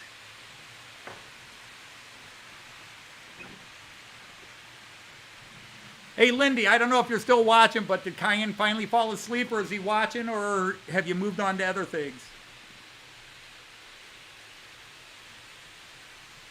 Okay, what's Randall got? There should be a bake coach, a bake coach or a brake coach. What's a bake coach? Yeah, I mean, obviously, just like, oh, what's the best view? Oh, this one, quick, Anthony, where is it? This one, I don't know. Yeah, there you can see, it's got the red lights on it. Obviously, any train that doesn't have a control cab or a locomotive at the end of it has to have end of train lights. And that's how I knew that train had to be at the end of that rake, because it had working lights. That must be at the end. So I really do need, for the ECs, my Czech EC, I do not have a train, I don't have a coach with end of train lights. And that is something, I've got a spare coach. Maybe I'll experiment with it and see if I can do it.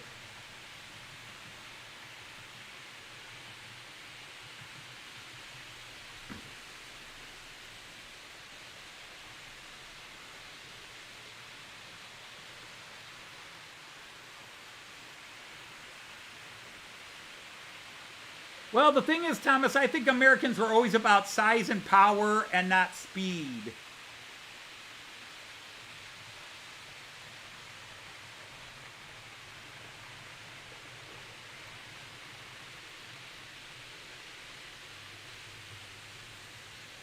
So yeah, there it goes around again, and you'll see the end of train lights right there. Now, I will say one thing I'm finding interesting is many of these tin plate cars do not have interiors. They don't have seats or anything. You had to buy the interior separately. I find that very interesting, because I think I need to get an interior for about half of these cars. Hey, Boxcar Jerry's here. Howdy.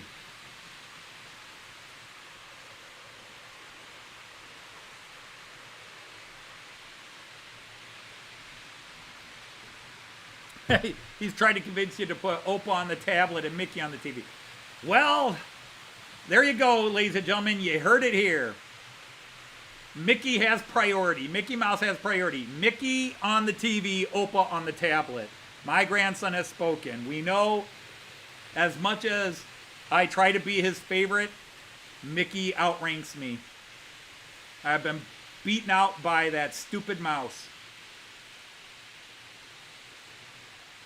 I'll remember this when I see you on Sunday, Cayenne. You've broken Opa's heart. I'm glad he doesn't understand me saying that. But yeah, yesterday, Cayenne helped me run these in, and we finally got them all running smoothly for over 40 minutes when we did our test run yesterday. Because that was the thing. Kyan was helping me.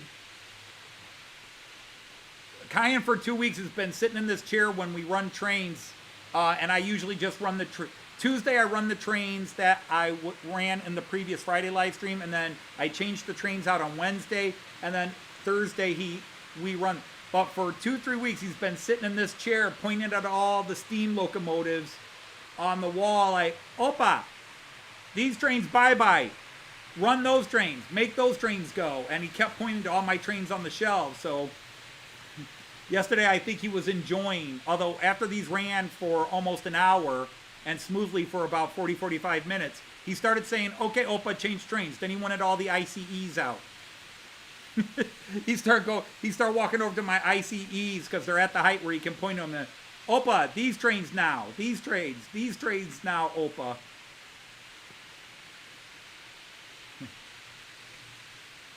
He's changing his tune.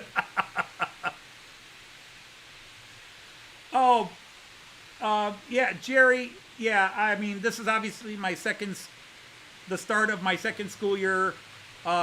Retired last year. I think I adjusted too well last year. I immediately had a new routine. Get up, ride my bike, go, exercise in the morning. Tuesdays and Thursdays, watch my grandson. And live stream on Friday.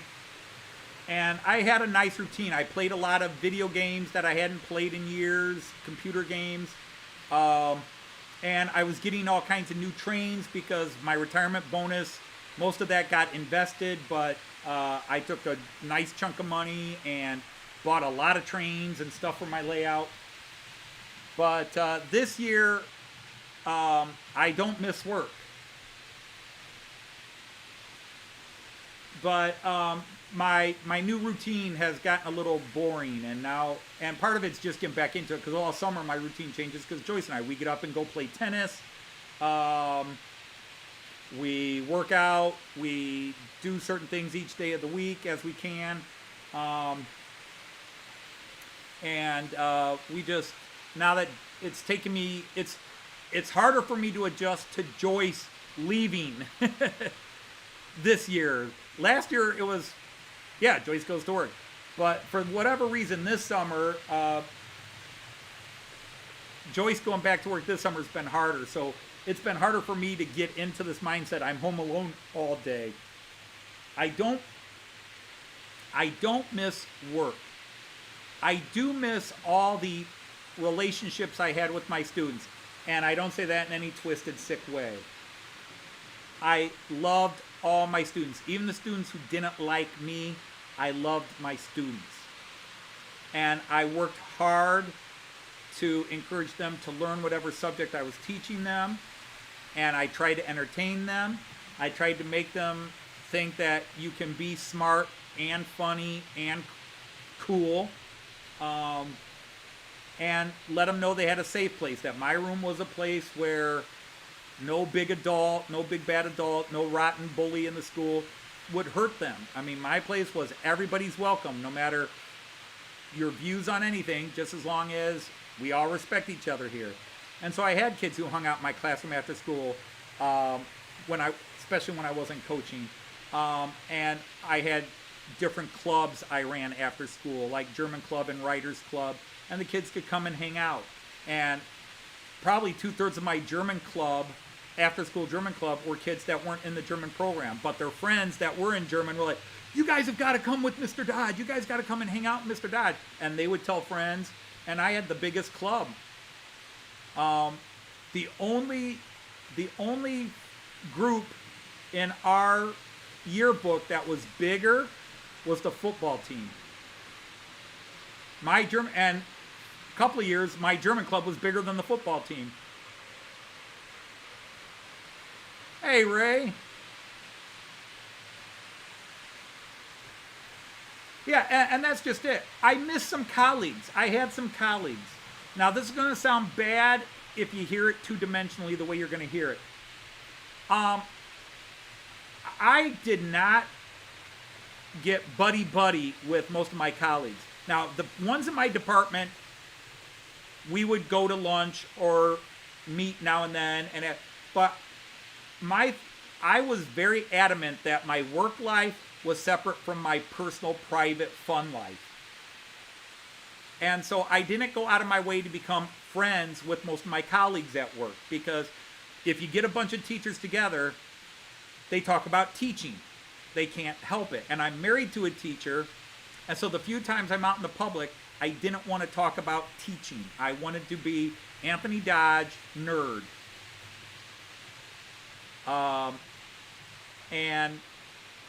But I do miss my department. I miss the friends in my department. I was department head the last, 10 years of my career. I was department head of the foreign language department.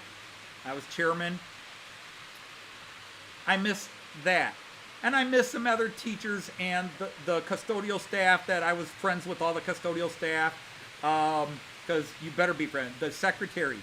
But I don't miss the administrators. Now, a couple administrators I was cool with, but our principal, forget it. The principal I had the last 8 years of my career, I am so glad I don't have to see that face ever again.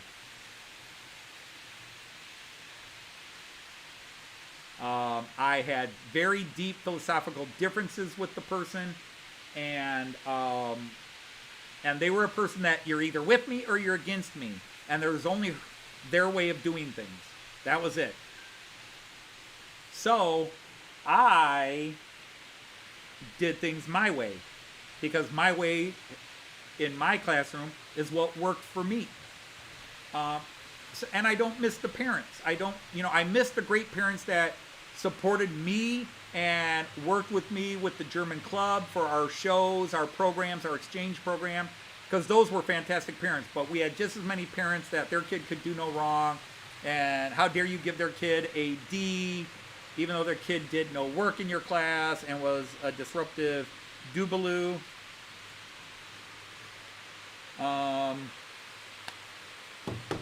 So yeah, it was very, very, very, very easy to walk away from that. Now, there were administrators, the deans I liked, a couple of counselors I liked, and I worked well to patiently with almost all of them.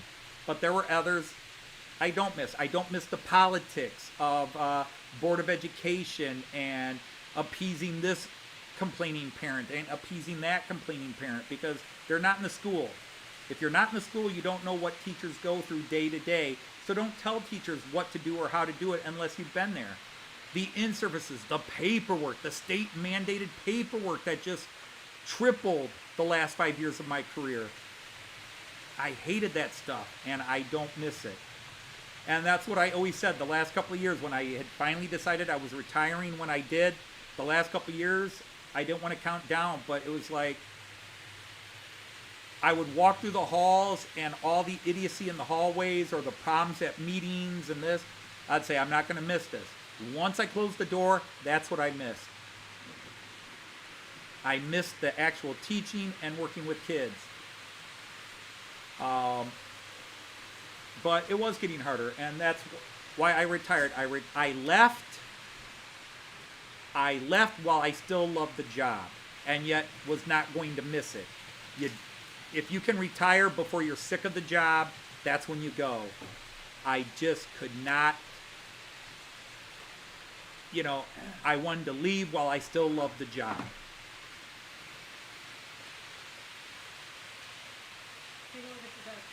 I saw it. Okay. Yeah, maybe we should have talked about it later. Didn't want it public. I understand. My only reaction is holy shit.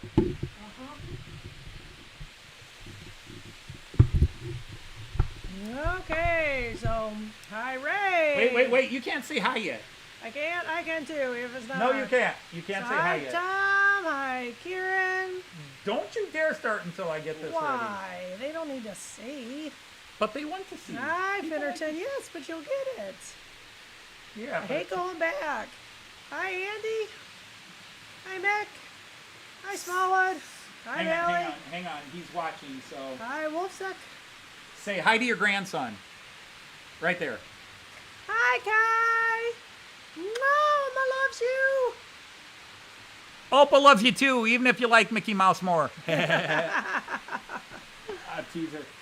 He decided he wanted Mickey on the TV and Opal only on the tablet, so I teased him about it. So now Lynn says he changed his attitude. Opal on the TV, but Mickey has to be on the tablet now. Oh, gotcha. So, hi, Raymond. That Hi, Adonis. kid. And hi, Bailey. That kid is a Hi, personality Ohio and a half. Steam. Hi, March West. Yeah. Hey, Eric. Hey, Raymond. Hey, Jean. Hi, Randall. All right, good night, Ray. We appreciate it. Hi, Eric. Hey, Eric came in. Hi, Eric. Great to have you. All right. Nice you were in, Ray. It's good to see ya. Hey, Timber Surf. Hey, Randall. Whew. Yeah, that I have to go to the bank for. Yeah. Oh, yeah. Maybe can go in the morning. Yeah. We should go in the morning. Oh my goodness. How am I? I'm fine. Probably a faster week than last week, which was good. Feeling more under control with things. I got a lot of stuff done, so through the week. 3-day weekend. Yeah. Hey, this man, did you know I ready yet? No. That's a computer system they What do. am I on? I'm on a 400-day weekend, something like that. Well, I don't know, something like that. Anyway, it's a 3-day week. 3-day weekend for me, so. Were you drinking? What? How would I know? I don't know. Were you drinking? No, just a hiccup. Yeah. Oh, Yeah, so right now. there you go. You don't drink. Ladies and gentlemen, Joyce does not drink. She's a Not teetotaler. much, yeah. No, not entirely. She but snorts cocaine, but she doesn't drink. No, I'm sorry. Yeah. I got to make those jokes now because when Kyan starts understanding them, I can't have them repeating at school. For sure. For sure. I have to get all these jokes out now because once All Kyan right, is up night. Bye, Kieran. Good night, Kieran. Thanks for hanging out with us, buddy. Another guy I didn't mention when I was talking about the guys that have been friends and around forever. Kieran and his steam locomotives. And Kieran, don't forget, we did dedicate one of our song videos to you. I did tell them that you said you were willing to sing some of the old songs Yeah, I sang I'll sing some of the old songs. and redo them. Plus, I drink too much water. Yeah, that is a thing. well, There he is. has to. Yeah, understood. With your kidneys, you have to drink a lot, no doubt. He was one of the COVID bunch, yeah. Yeah. Apparently, it's resurging in Frank, places. Steeler fan. Well, welcome in. We've got a Hi, Frank. night you, a night of. Even though you're a Steeler fan, we will night you and make you a night of the rhomboid table. That's true. That's a big thing, too, because we're Browns people. But Anthony's very equal-minded, and he wants you to promote yourself, because a lot of these wonderful people in here like to share, and it's perfectly good. rhomboid table. Rocking. Oh, anyway, that's his way. Yeah, other channels do it, but I was the original. very much an equalizer. I'm egalitarian. You're egalitarian indeed. A globalist, dare I say. Yep, a globalist, yep. But there it is. And I do have every camera working. Super. Yeah, I think if you have a spare, it might make sense to put it on my computer, because that is a very crappy... I've got 6 spares. Okay, why don't you put it on? So, yeah, that's a crappy camera. Maybe I can tell my family that, yeah, I will be on next time. Well, I think I told somebody. Yes, Anthony fixed me. I forget who I mentioned that to, though. There's only 4 other siblings to say that to. That I fixed you. Yeah, you fixed me. Good night, folks. So, yeah, apparently I had to sign in. Uh-oh, what's Anthony that? figured it out. What just beamed on my computer? Oh, you probably got a message. People message you in your live feed. It's what we always figure with the kids. Why are your parents texting you in the middle of the school day? Well, because it was something important or I needed to get home. Like your parents can text you at 3 o'clock and then you can get your phone and look at it. It's not going to make that big a difference. Well, I think it's pretty shameful. No, they're just texting to text. You don't think your kid's school's important? Heath is probably drooling. So anyway, welcome, Frank. I'm Anthony's crazy wife, Joyce. You are not crazy. Sometimes I am. What's on tonight's board of fare? Oh, food? We're gonna go. They're already on. What's dinner tonight? This is becoming like hee-haw. Hey, Grandpa, what's for dinner?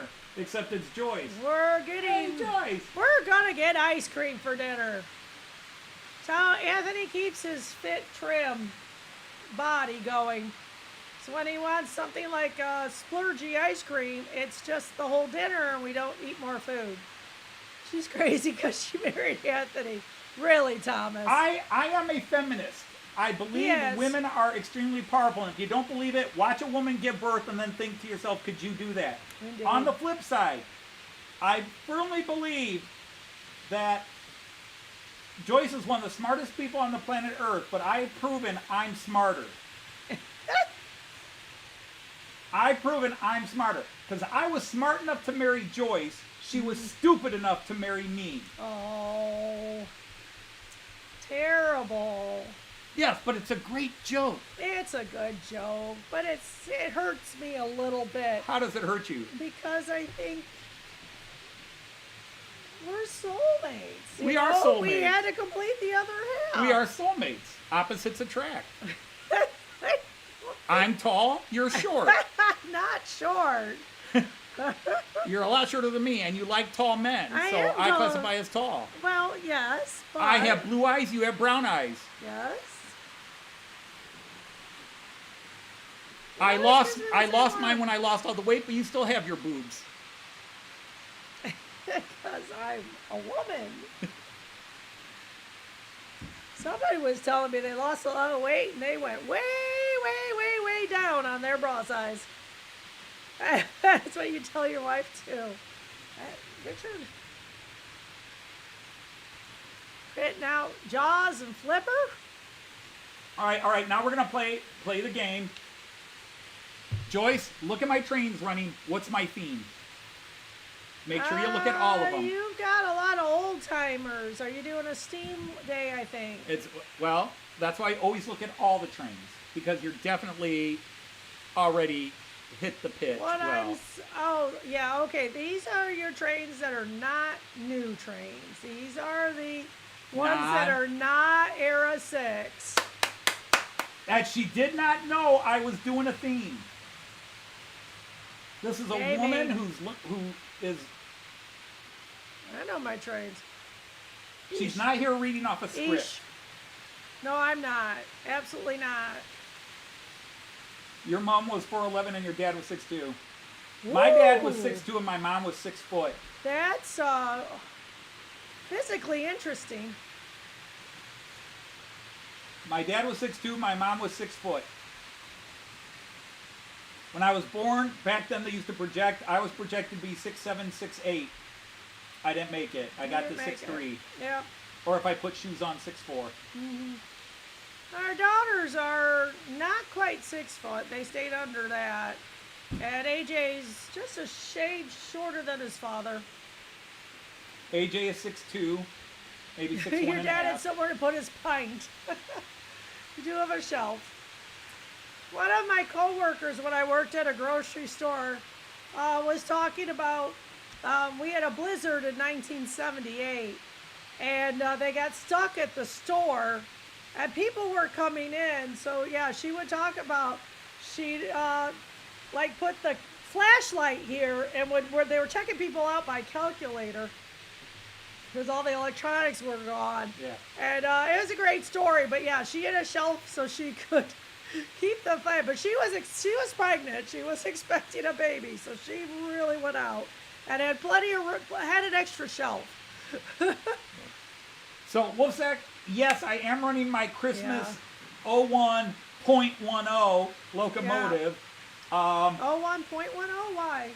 Because Evo says it's not an 01, it's an 01.10. Okay, according to Evo, that's what we got. So Evo, it's not just an 01, it's an 01.10. And it is my train. Hey, King Fox is back.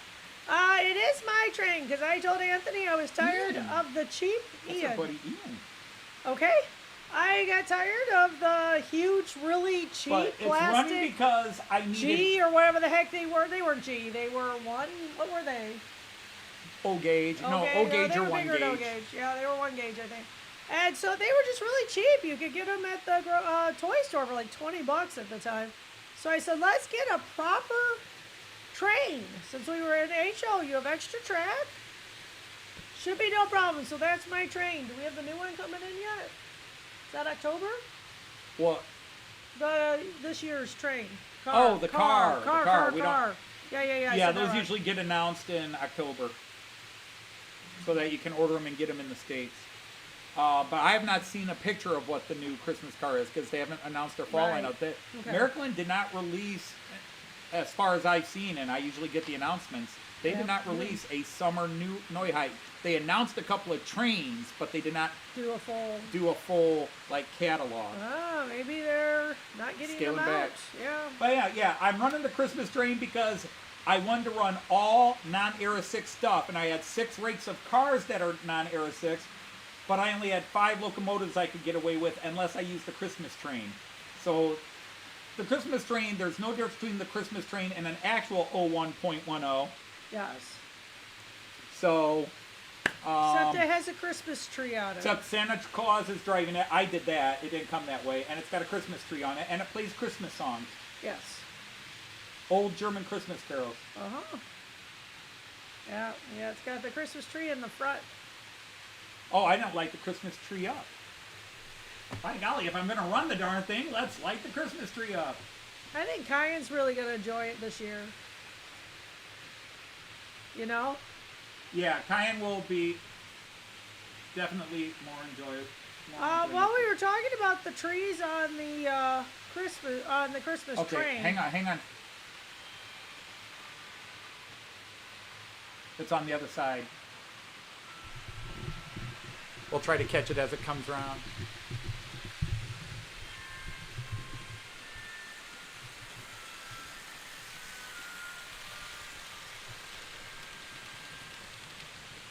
They'll probably finish playing.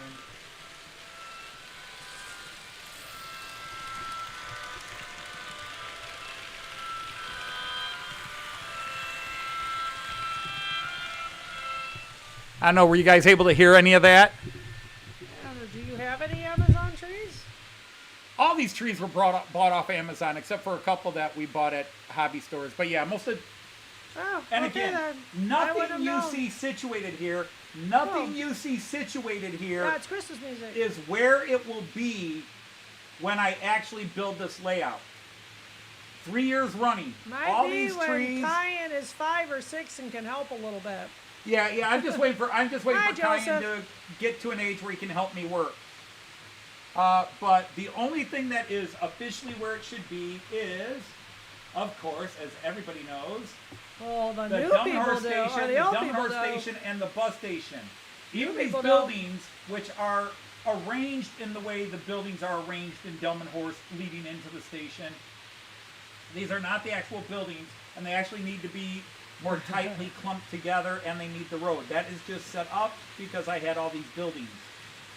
But the only thing that is where it should be is the Dummenhorst station over there and the bus station in front of it. The Dummenhorst station, 100% scale accurate, Yes, it and looks is. exactly as it did in John 2017. can verify that if he's still awake. Verify that if he's If still he's awake. still awake. Yep. Sorry, sweetie. It's late. We understand. We don't stay up that late either. Frank, what kind of trains do you ride? Do you run? I can't talk. I've talked all day. Actually, I have something to grade for the He first runs time. HO. Now, Frank Yeah. is around all the American streams. Right. I see him all the time So on the you American recognize streams. him. So Okay. yeah, I know. Well, thanks for popping in, Frank. That's nice that you have given Anthony a chance.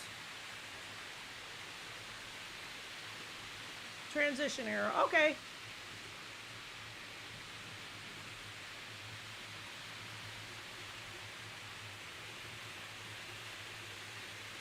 Cool beans. Naughty Holder says it's not Christmas till he says so. First of all, who's Naughty Holder? That must be a UK thing. And I won't disagree with him. Well, I there's think- Naughty Holder. I just know that Naughty Holder got arrested for living up to his name in public. The Good night, folks. we definitely do it a little. You just happen to be home this afternoon. Gotcha. Yeah, we know it doesn't fit in. Yeah. He really just tried to fit one that let the UK people come, the European people come, and some Americans. Slade. That's right. The band Slade. Oh, the band Slade. Yeah. Okay. Oh my God. That's how old so we're that's getting. a song. Yeah, Slade. Yeah, gotcha. The Slade Christmas song. Oh my God. I haven't heard the Slade Christmas song probably since 1975. Right, probably not. I don't think it gets played frequently. Over here. Yeah, most are getting off work. We tend to see, I mean, some American people work it into their schedule okay. Others we see after 5 o'clock. I'm just that kind of the guy. And to paraphrase what Joyce said, or to take what she said literally but eliminate some of the words, I just slide it in wherever I can. That works for everybody. Oh, it's a proper Christmas anthem for you Brits. Wow. Gotcha. All right, we'll tune it in again because I don't know that either one of us remember what it is. Do you? Yeah, no, I remember. All right, we'll Google it. I remember that once he said Slade, I was like, right. Naughty Holder from Slade. Do you hear Father Christmas from Kinks? Is that right? Did Kings do Father Christmas? Because, you know. Father Christmas, give me some money. Isn't that the Kings? I thought so. Y'all can verify. Because John Lennon sold This Is Christmas. And then there's Yeah.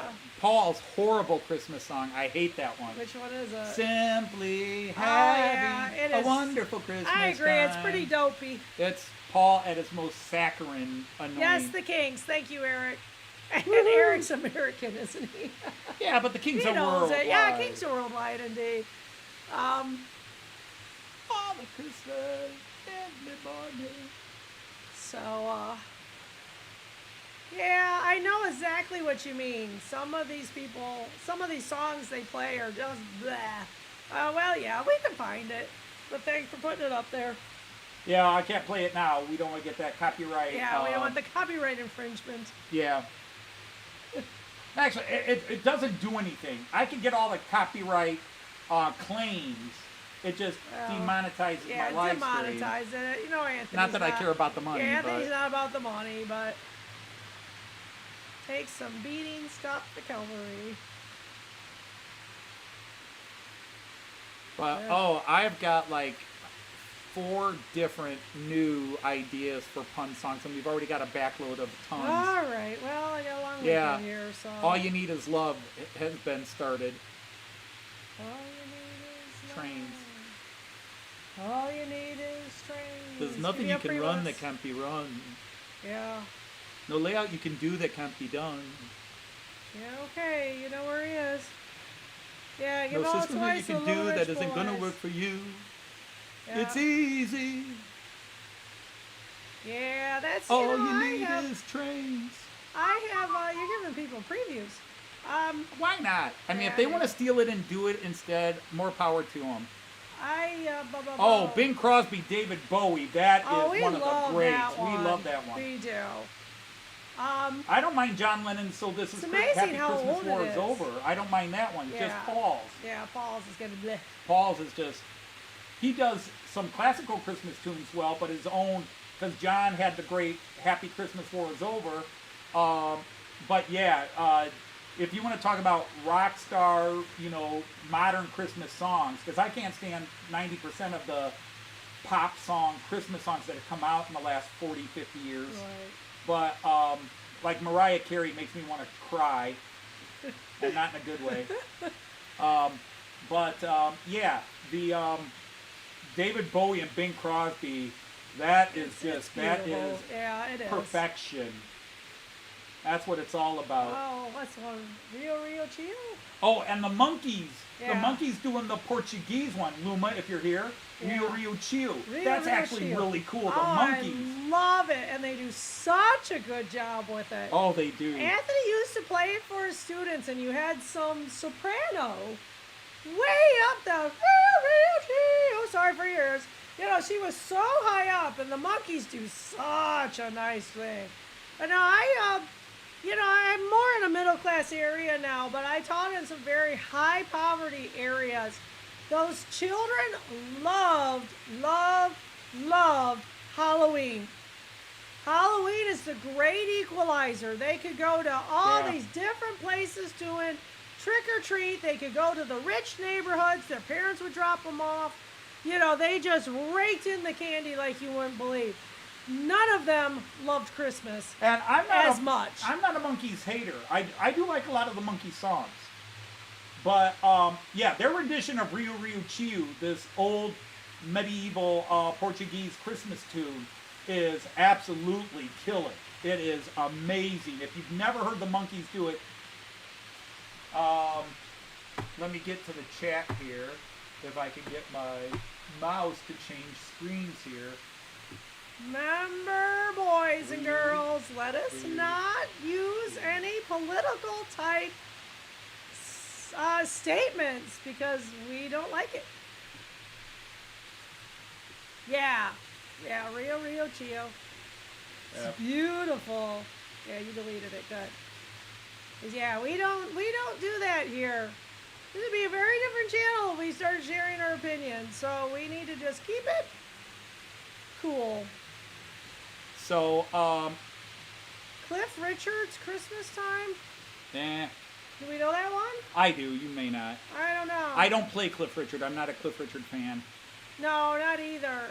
musically or personally. So, well, seriously, Google it. It's on YouTube. You don't Google it, YouTube it. It's on YouTube, and it is just pretty. Oh yeah, the Monkees Hey, Dino, were. glad you made it in. Hey, Dino, how are you, my man? Oh, absolutely. The first manufactured boy band. They know they were. Yeah. And so do we all. Yeah, Davy Jones from Manchester. Everybody loved his accent. But my favorite songs by the Monkees are the ones they He wrote was so themselves. cute. I agree. I like the ones My they favorite wrote Monkee themselves songs, too. mostly by Mike Nesmith, but Right. even a couple by Mickey Dolenz are really Yeah. good. And Peter Tork wrote a couple of good songs. Peter Tork really couldn't sing well except as a harmonizer, and trust me, I'm not one to talk. Yeah, indeed. So, yeah, we don't really listen to Christmas music on the radio.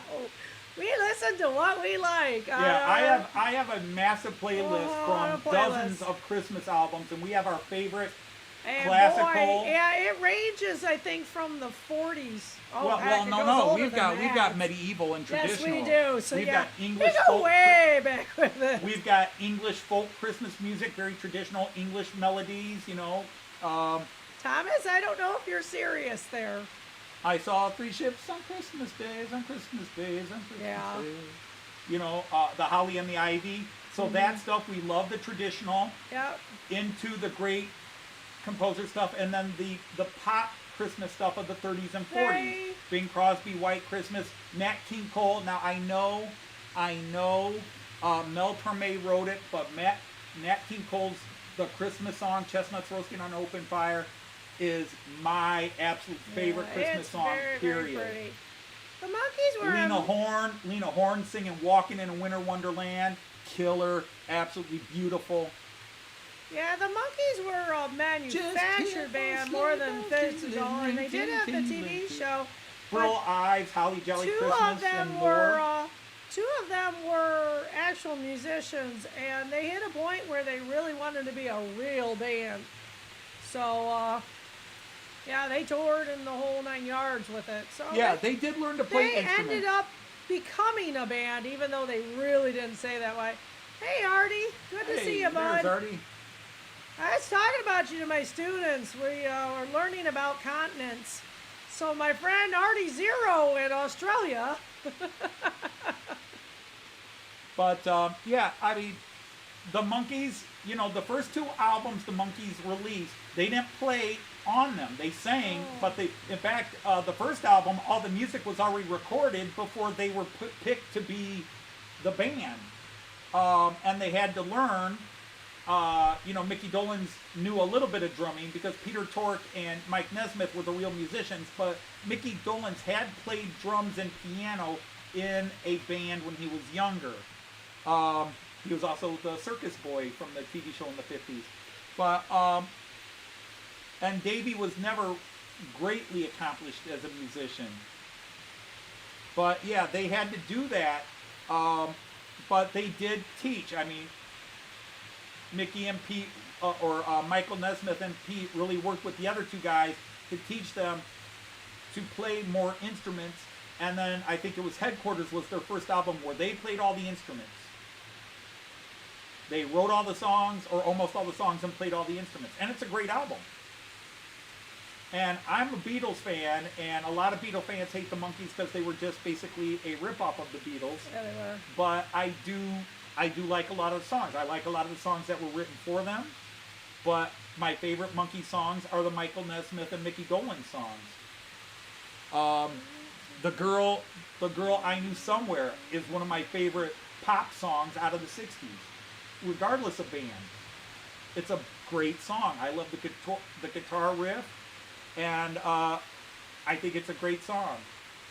Yeah. You tell me that you've never been this way before. Trying to remember the other Nesmith one that we like. You Just May Be the One. Yeah, that one, You Just May Be the One, is a really cool song. Man must have someone, have someone. My favorite train song is the Beatles' One After 909. Because I don't have a lot of favorite train songs. Frank, if I'm totally honest, and then my second favorite might be Wabash Cannonball. And then there's Ticket to Ride by the Beatles. The Beatles did a couple of train songs. Yeah, they did. She's got a ticket to ride. Yeah. The first heavy rock drum beat.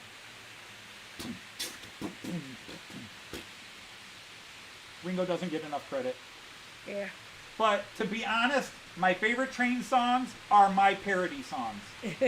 I know that's self-promotion, but it's exactly the truth, too. That's where he is, yep. My favorite songs, whoops, not that one. My favorite train songs are the ones that didn't start as train songs, and I made them into train songs, and this amazing woman sings them. Oh, my. Digital killed the analog guy. I still haven't found Trains I'm Looking For. You can't buy that. John like that one. Losing My Train Mojo. Oh, not hard to find on Anthony's channel, Frank. It's a big part of it. You want to hear some? Which one could you sing? I don't think you could sing any of them without the lyrics. Oh, probably not real far. They're on my page. Yeah, they're easy to find. They're on my page. Just scroll down about 5 lists, and it says, now the ones I sing avoid. So look where it says Joycey. But like Joyce's first one, she took Jerry Steelers Wheel song, stuck in the middle with you, and I wrote it as Stuck at a Train Show with You. Yeah. Oh my God, can I do this? Joyce is going to go live. What's an easy one for you to sing? Oh,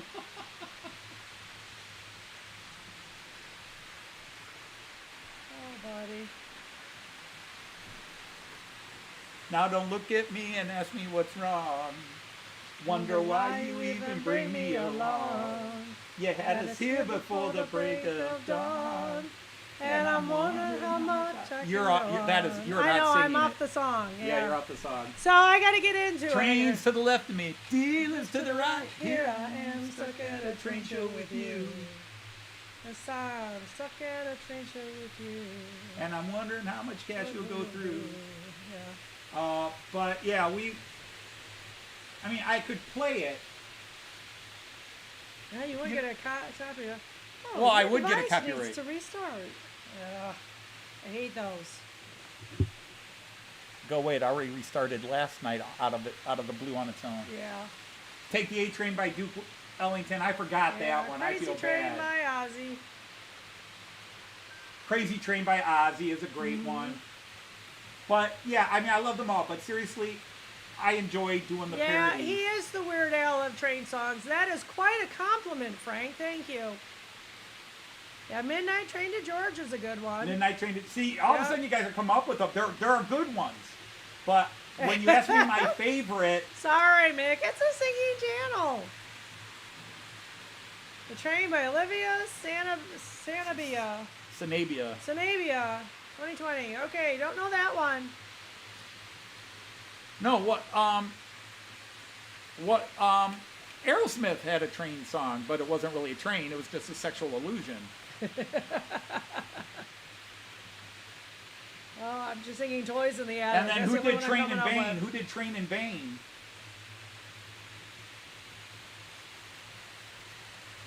That's not a train song either. Well, the imagery's there. See, my favorite train songs aren't train songs. Yeah, what were you watching? You were watching the, Oh, heck, what's the band name? See, if I put the... NXS. No, XTC. XTC. He was watching a documentary on XTC. You talk about it. Yeah. Now, you guys remember last week, I think it was, during the chat, we were talking about some famous celebrities. Maybe it was 2 chats ago. We were talking about famous celebrities that are in the model trains. Now, this guy isn't a famous celebrity, but the British band XTC, Andy Partridge, the main songwriter of XTC, has a Swindon-based layout in his house. He is big into model trains, and he's a toy collector, but he does model trains. Chattanooga Choo Choo. And he even has 4 figures on his layout of the 4 members of the band XTC. Himself, Colin Malding, Dave Gregory, and Terry Chambers. See, I know the band. I'm a huge XTC fan. Yeah, we know Rod Stewart is a huge layout indeed. Yeah, Rod Stewart is famous. The one that's not famous is Roger Daltrey. Roger Daltrey has a huge layout, but he doesn't publicize it. He's not sharing it.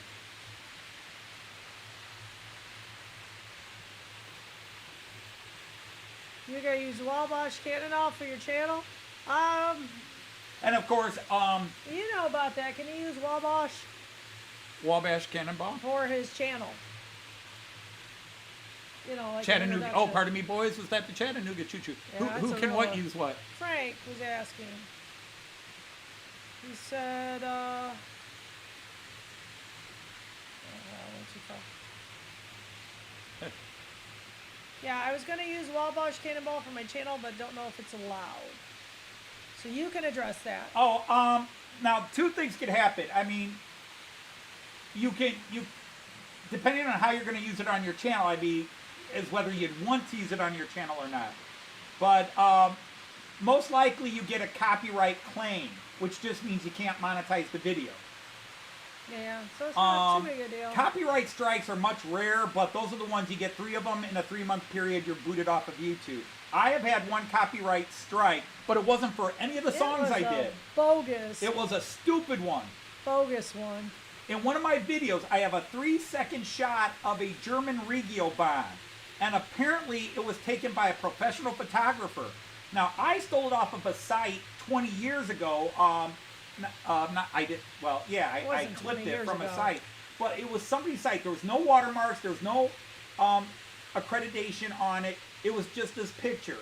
So obviously, who I borrowed it from somebody down the line stole a copy of this guy's picture. It's in my videos for 3 seconds, and this guy somehow watched my video, saw that picture, and instead of emailing me and saying, "Where'd you get that picture? That's mine," and please take it down, or filing a copyright claim, he went ballistic and filed a copyright strike.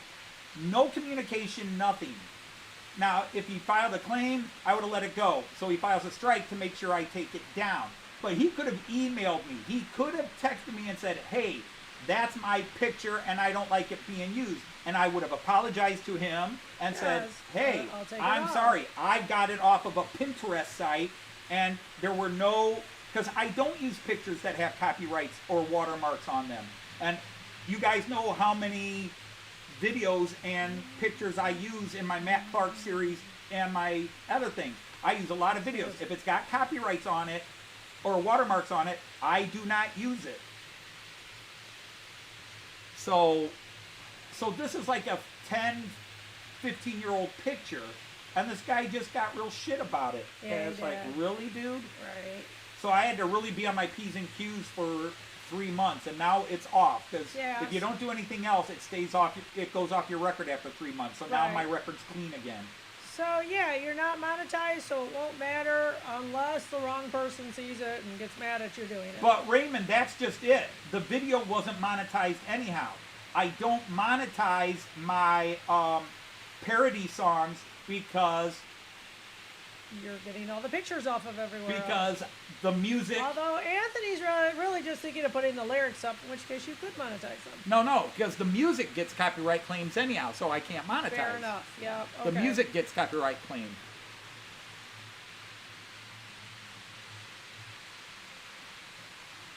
Yeah. Yeah, you're so right. So he wasn't going to get money anyhow. He wasn't Right. getting money. He wasn't going to get money. In fact, by filing the claim, he didn't get money. Right. Because the video went down. Yeah. You mean? Had he done claim, he would have gotten the money. But his artistic integrity, I guess, it wasn't about the money. It was about me stealing his picture. And it's like, dude, I didn't steal your picture. I stole it from somebody who stole your picture. Yeah, still, somebody did the cover version. Yeah, if you do a cover version, it's still potential. Yeah, because it belongs to somebody. Now, if you got a buddy who can play it on a piano or a guitar, then you're fine. But the thing is, they're automatically digitally. Any song you play now is automatically in their system. So if it's somebody else's song, it'll just go as a copyright claim. That's it. It'll just go as a copyright claim. The only way you get a copyright strike is if you monetize that video and sell the music. Right. Or claim that it's your song. Get a little weird about it. But like me, I give credit to wherever I got the song from. He does. I say it came from this site or this source. In a couple of cases, I used the actual, some people online took the vocals, like the, oh crap, what's the song? A lot of them. The Pink Floyd song I did, Wish You Were Here, that's actually Pink Floyd playing. Somebody just took the music and took their vocals out, but it's the actual Pink Floyd singing. And that just got a copyright claim.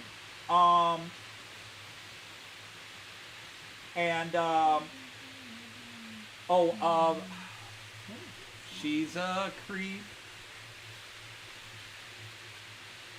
Who's that band? Does Creep and Karma Police. I'm tired. I use their, yeah, well, so am I, because I can't think of it. Yeah. Radiohead. Radiohead, yeah. So that was actually, Radiohead. Me. Radiohead's, that was actually their music, just, and all I got was a copyright claim. But since I didn't monetize it, doesn't mean anything anyhow. Copyright claim just means you can't make money on it. Right. Now, if I use somebody's cover version, there's a chance we could split the monetization. For example, the theme song to Matt Clark's seasons 2 and 3 have a copyright claim, even though the guy says it's not copyright claim. So what you do is you have to do this little process, and then he removes the copyright claim, but he splits the money with you. Which is fine, because I do monetize Matt Clark, because other than the theme song, I'm not stealing anything. All the photographs are copyrighted photographs. They're old photographs that come out of museums and everything else. A reminder, this is Daisy. If you haven't hit the like button, hit the like button, please, gentlemen and ladies. I don't know if you have the ladies in today. But no, I'm quite proud of the vast majority of my Little old hamster from the dumpster. I'm quite proud of my Yeah, share your talents.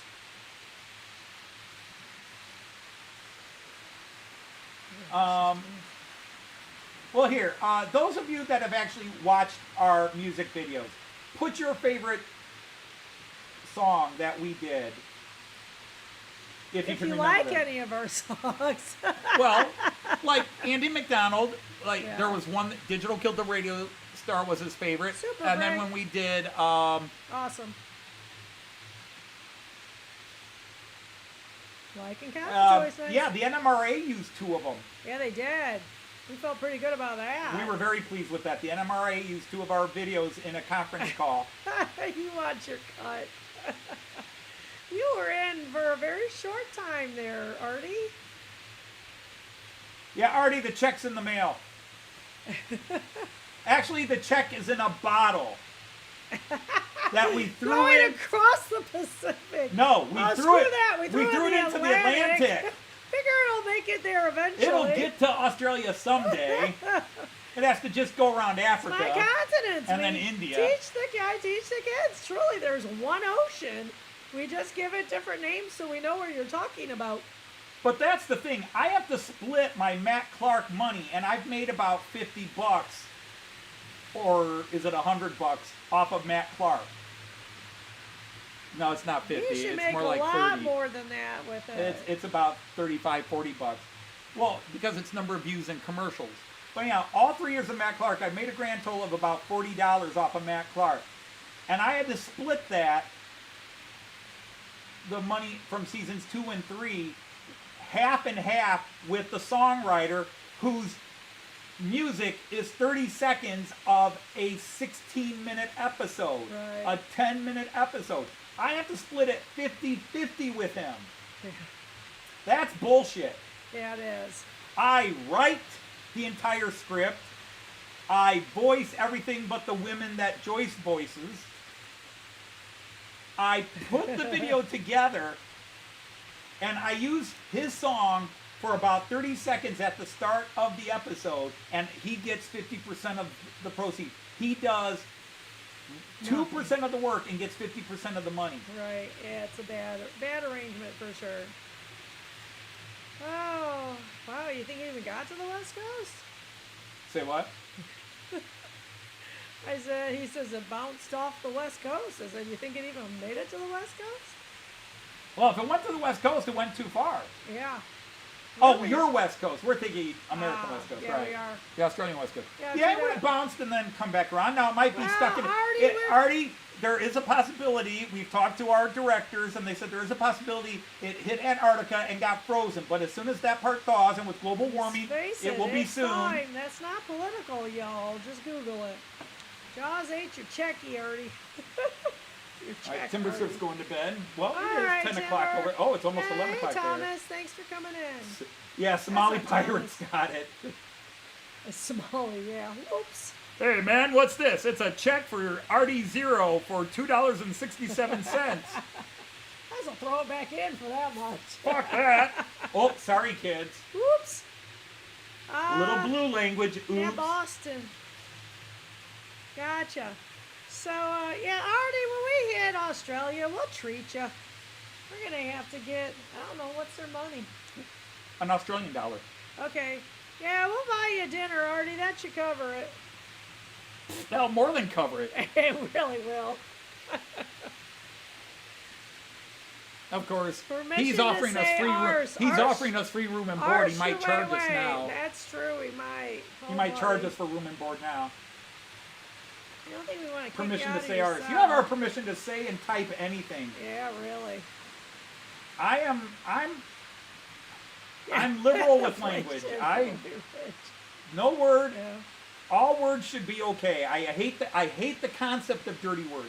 Do I want my grandson saying them at this age? No, because that would be trouble. So I do try to watch my language around my grandson, who is now watching this show. Right. So he can type anything, but I need to watch what I say. Right. Although I will say, I think he already knew the You F did word. Father Ted. I think he already knew the F Well, word. we dealt with that one. We dealt with that one. Funny, Cayenne. Funny. I'm about 90% sure he was saying effing funny. It wasn't funny. Yeah. He wasn't saying funny. We were at the park with him over the summer, and I was playing around where I let him kick me and I go rolling. You know, he swings into me and kicks me and I go flying. And he loves that. He starts giggling. Oh, but funny. And we're like, what? Wait, what? I was like, honey, I don't think he's using a good word there. I don't think that's a good word. I honey. hear it's like, oh, yeah, you're right. Thanks, Lee. Thanks, Lee. Bye. Take care. Well, the ecumenical matter can be taken up with Well, thank you, the Artie. ecumenical. Somebody said that's an ecumenical issue. Well, that can be Oh. taken up with the Southwestern Ecumenical Ecumenical Council Council. Service. Eyes above the neckline, gentlemen. And what have we learned, gentlemen? What have we learned, gentlemen? Eyes Smith above the and neckline. Or no running into the secretary accidentally. Ahem.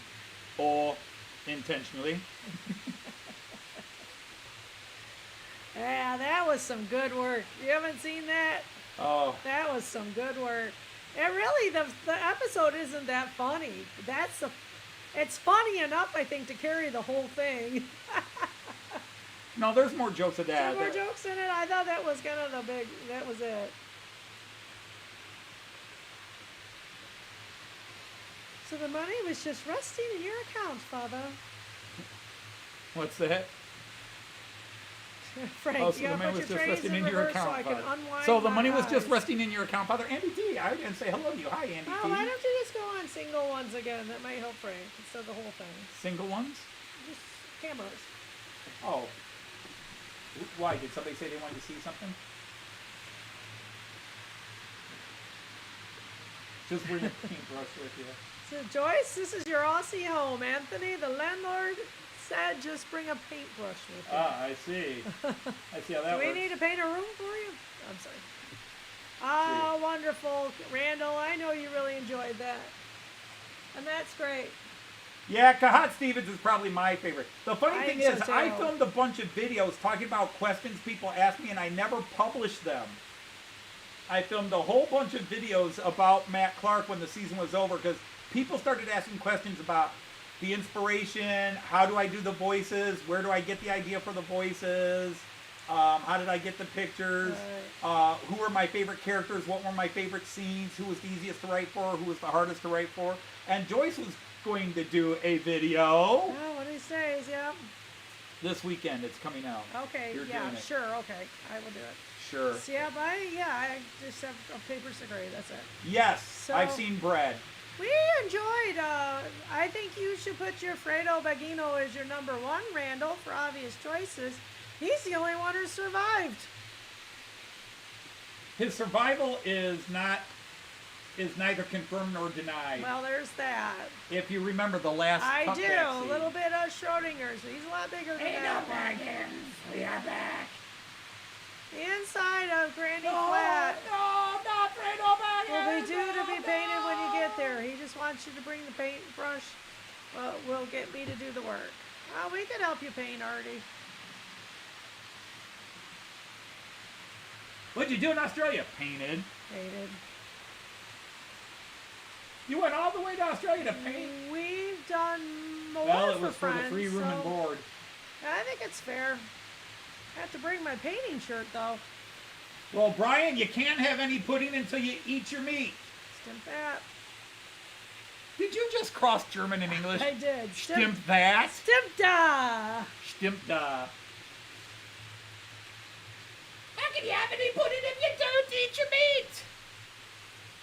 Don't eat your meat, you can't have your pudding. Oh, we should be on the 11. We Americans thought that was really bizarre. All right, night, Ahaya. Good night, OSS. Thanks for joining us. Yeah, he's going to have to wrestle the spiders. Yeah, it's hard though. When you got to fear, you got to fear. Actually, he only has to wrestle Gotta him because eat he your can't bees shoot him. first. That was funny. Yeah. The scene where he's shooting at the spider. Right. A lot of people related to that. They didn't even understand Yeah, they didn't the even catch the backstory. Lord of the Rings joke. Right. They just caught, that's how they feel about spiders. Yeah, exactly. A lot of people are like, oh, I feel the same way. And then the assassin, hitman. Yes. Oh, look, there's another one. You're not supposed to move the hay. Nobody moves That the I love hay. that bit. There's you too many needed bits. somebody who had to be a true Assassin's fan of Creed. Assassin's Creed, though. People had to get it, but I figure a lot of people were But Assassin's you Creed. have so many different jokes in there for different. I try. Crowds, There's yeah. highbrow jokes, there's lowbrow jokes, there's dirty jokes. There's stupid jokes. There's dad jokes. Yeah, for sure. There's long developing jokes where you go over 3 scenes to set it up. There's the running gags. You know, each season has a running joke. Yeah. And it's just, Oh, it does. I'm just done a lot. You look like you have. That was the first one. Just done a lot. Same thing with. I bet you have. It's Lil, damn it. It's Lil, damn it. That was, you know, those were both season 1. Yeah. That's how I get into my little voice. When we talk about doing voices, Yeah. that's how she gets into Lil voice. It's But you were going to do a Lil, video damn on it. your experiences doing the 2 characters and which Yeah. one you like more and which one you relate to more. Yeah, I'll get there. Of Some course, point. I don't know what I you should have know. done it 4 months ago, and I will say that in my video. One of my favorite scenes in season 3 is when Daisy and Sumbish are chained up in the jail cell. Oh, yeah. Hello, sailor. Hello, sailor. Oh, Silas. Yeah, oh, Silas. You are full of surprises. But well, the thing is, you voiced it so well. I told you kind of how I wanted it done. Yeah. Like you're mailing it in. Oh help! Oh help! Help, Help! help. Quiet down in there. Oh help! Oh help! Help! Ah! What the hell's going on in here? What's your problem? You wouldn't leave. I forget exactly how you were. Helpless me with my breasts heaving. With my large breast just heaving out, chained to a wall, helpless to stop anybody. You wouldn't leave me in a situation like this, would you? Yeah, you gotta say it with the And you're dad. doing it with that, oh help, you know, Yeah. totally mailing it in. Yeah, absolutely. And it's like, You man, are- that's not going to work on me. And the whole, it's not, you know. not. And Silas is like, good God, man, are you a eunuch? No, it's just not going to work on me. Why not? You know, she's so confused. Why not? Because I'm gay, ma'am. So, well, why not? Oh, why not? And then the cutbacks between the 3 characters, bing, bing, bing. Oh, well then, hello, sailor. Oh, well, He's very interested in that. he Oh, didn't boy. say, boss didn't say anything about that. He just said the woman. Ah.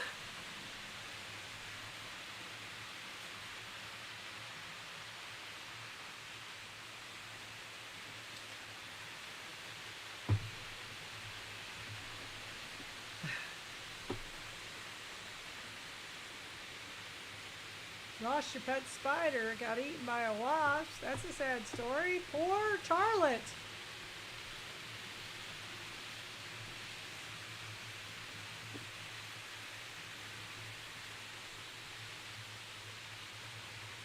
Robert will call you a lazy sod. You have 30 people in here. That's pretty amazing. Oh, I usually get 30 to 40. Every now and then when I'm over 40, that's when it's really cool. The lights. That's when, look at the lights. Yeah. Wow. Supersonic, man. You got one more over here. All you gotta do is ask. A Daisy has to ask. Yeah, well, Daisy didn't have to ask her. Did you do the Daisy? Daisy- Hit the like Oh, button. you missed the Daisy? I missed the Daisy. I did the Daisy. Seems like you tune into that right Yeah, away. Joyce has volunteered to do a live concert of your favorite songs at Getz. So you got to vote now so she knows which yeah? ones. Holy Oh, I'm cats. sorry. I thought. No, I said that. I thought you suggested it. That was me. I'm sorry. Oh, boy. Would really be cool I if we don't could get do a couple well of people that play live. instruments, and we'll just. I'll print up That's the lyrics and it. let. Andy, bring your guitar. Anthony will print out the lyrics for me. We'll just pull up the laptop. They're right there. Do that. You just got to remember how to keep it in the right song. You know, I gotta hear them. Terrible memory. How do you not remember how? I will, just not, there's too much pressure right now. Too much pressure right now. Like I said, we can play the video. This would be get a copyright claim. To the right, here I am. Stuck in the middle. You can play the spoons. That's handy. That's talented. Oh, all right, Eric. You take care of yourself, bud. All right, good night, Eric. Take care. Hopefully a little food and relaxation. I can't play any instrument. And I can't sing. You didn't too badly playing the fake guitar on Rockstar. Oh, for God's sakes. Hey, That doesn't That's count. coordination. I was mediocre even on that. You did all right. And that's only 4 buttons. Beep, beep, beep, beep. So play a bass. I'll do the mouth bass.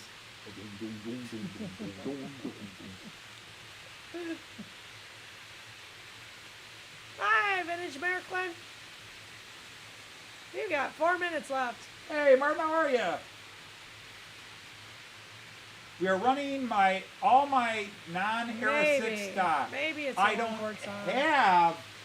I do have enough to make 6 rakes, but nothing is prototypical except the 2 Rheingolds I'm running. Nobody's here right now, but there we go. So there's 1 Rheingold. The most expensive train set I have. The most expensive train set I have. And then there goes that guy. And again, not prototypical, but it's all I had. A lot of these were cars given to me by a friend in Hamburg. Well, became a friend in Hamburg. He wasn't our friend when we met him, but he became our friend while we were there. Wow, my father played the accordion. I'll have to confess, it is very much not one of my favorite instruments. No, we've got the Seemed words like written, Artie. We got the words written. All my cousins were having accordions at their weddings, and ugh. That was just the Park side. The weddings didn't do that. Yeah, that's our Rock Band or Guitar Hero, Yeah. the 4 buttons. I got decent at that. My son was a maestro, but then my son also played cello. All my kids are good musicians. They played whatever instruments they studied We very had well. a flautist, A a clarinetist, and a cellist. And a cellist. Joyce surprised me. Joyce actually knew how to play a bit of the flute. Yeah, I learned to play the flute when I Although was maybe that shouldn't have their age. surprised me, but that's a different story. And you play a little piano. Yeah, I really said it. Only there because was, we can't get a big there piano, so you wasn't play a little a piano. lot of talent there. There was just some But determination. everybody in your family has some musical talent. They can Yeah, well, sing. we were brought They up played with instruments. that. Your parents they sang in the symphony orchestra choir. All right, y'all. Can we get 50? We're so close. We're so close. We're so close. Yeah, I understood, bud. Oh, according to this, I have 36. But think of the 36. publicity we could get if you did just a little bit of a concert, Oh, boy. even to the people who don't know our songs. Oh, boy. Because then we could have what's his name work come up on to it, us Andy. We'll do and one. we could have what's his name come up to us and demand why we didn't, because he'll be there. Demand why we didn't do the song about him when he said, "I bet you can't do a song about me. You did one about Everard Junction." No, seriously, learn Stuck in a Train show with you, and we'll try to see if we can do it. It'd be a good place to do it. Yeah, really, that would be very appropriate Yeah. there. We could get you a mic. And because I was just going to play it on the computer, maybe even bring a couple little speakers and we can jack the instrumental out. But if It's piano. yeah. So I gotta take that. Artie, are you left-handed, or are you just going to do the left-hand I'm gonna part? do the left Because I'm a hand. lefty, which is what I killed could my do- cello playing. Thank you, everybody. Oh, we got it up there. Yeah, sure did. So Ooh. I Yes, Raymond Legs, we were making that joke. yeah, I played growing up, but it just was, I just couldn't sit down and play something. And I know what you mean about singing. I don't know how people do it. I had to concentrate on the piano and really couldn't sing along. But I played cello in 5th, 6th, and 7th grade. The thing is, I'm left-handed, and they wouldn't let me restring it. And I literally taught myself all the chords upside down. Mm-hmm. And I taught myself to pull when you're supposed to drive, and to drive when you're supposed to pull. I taught myself the cello upside down and backwards. I held the chords upside down, and I played left-handed. And I got away with it in 5th grade and 6th grade, and then 7th grade I had one of these, the orchestra teacher turned around and saw me playing this way the first day and told me to quit playing around, and I said, "What?" He said, "Stop playing around." "I'm not playing around. This is how I play. I taught myself the chords upside down." He says, "Well, you can't play in the orchestra like that." "Why?" because you're going against everybody else. You'll bump. Well, what if I turn my chair sideways? No, you will play right-handed. I can't play right-handed. Now, I'm sure there's plenty of cellists and violinists out there that are left-handers that play right-hander. I can't. I am total left-hander.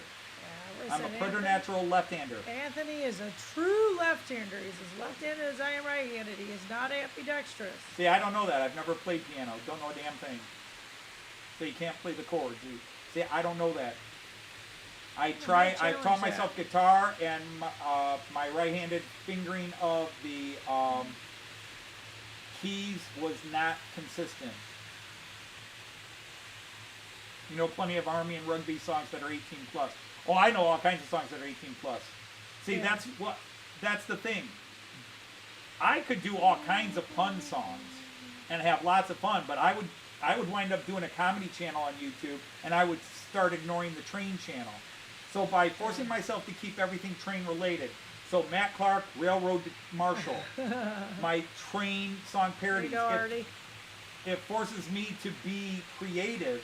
It forces me to be very creative because I have to keep the comedy somehow train related. Right. Right. Which Okay. is- So it is Don't that know where- time. Uh-oh. It So you want to is. start 6:02. shooting everything down? Do we have something on here? What? You want to go? Oh, it's looking. So you don't have anything on Märklin. Well, it's Yes, you do. supposed to be, but apparently, I just have lights on. yeah, that's all. Why So were the turn lights them off. on? I did. Yeah, I wanted the lights on Okay. because I had to control them from there. I had to control them from there. And. Oops, where is she? There she is. Joey's playing with trains, everybody. Joey's playing with trains. Because she doesn't just have to stop them, she has to stop them in the right place. There she goes. She did it. Oh, there, in the way. And And then I we turned got it off. two more over here I have to shut off Oh, no. because it's They're over there. dinner time. Dinner time. Although we're having dessert for dinner. Yeah. I don't know. I think you and Liz should go. I've gone every time. Meh. All right, we'll go. Okay, I gotta shut that up. Okay. So let's go to the Time's correct coming camera. down. Let's go to the correct camera.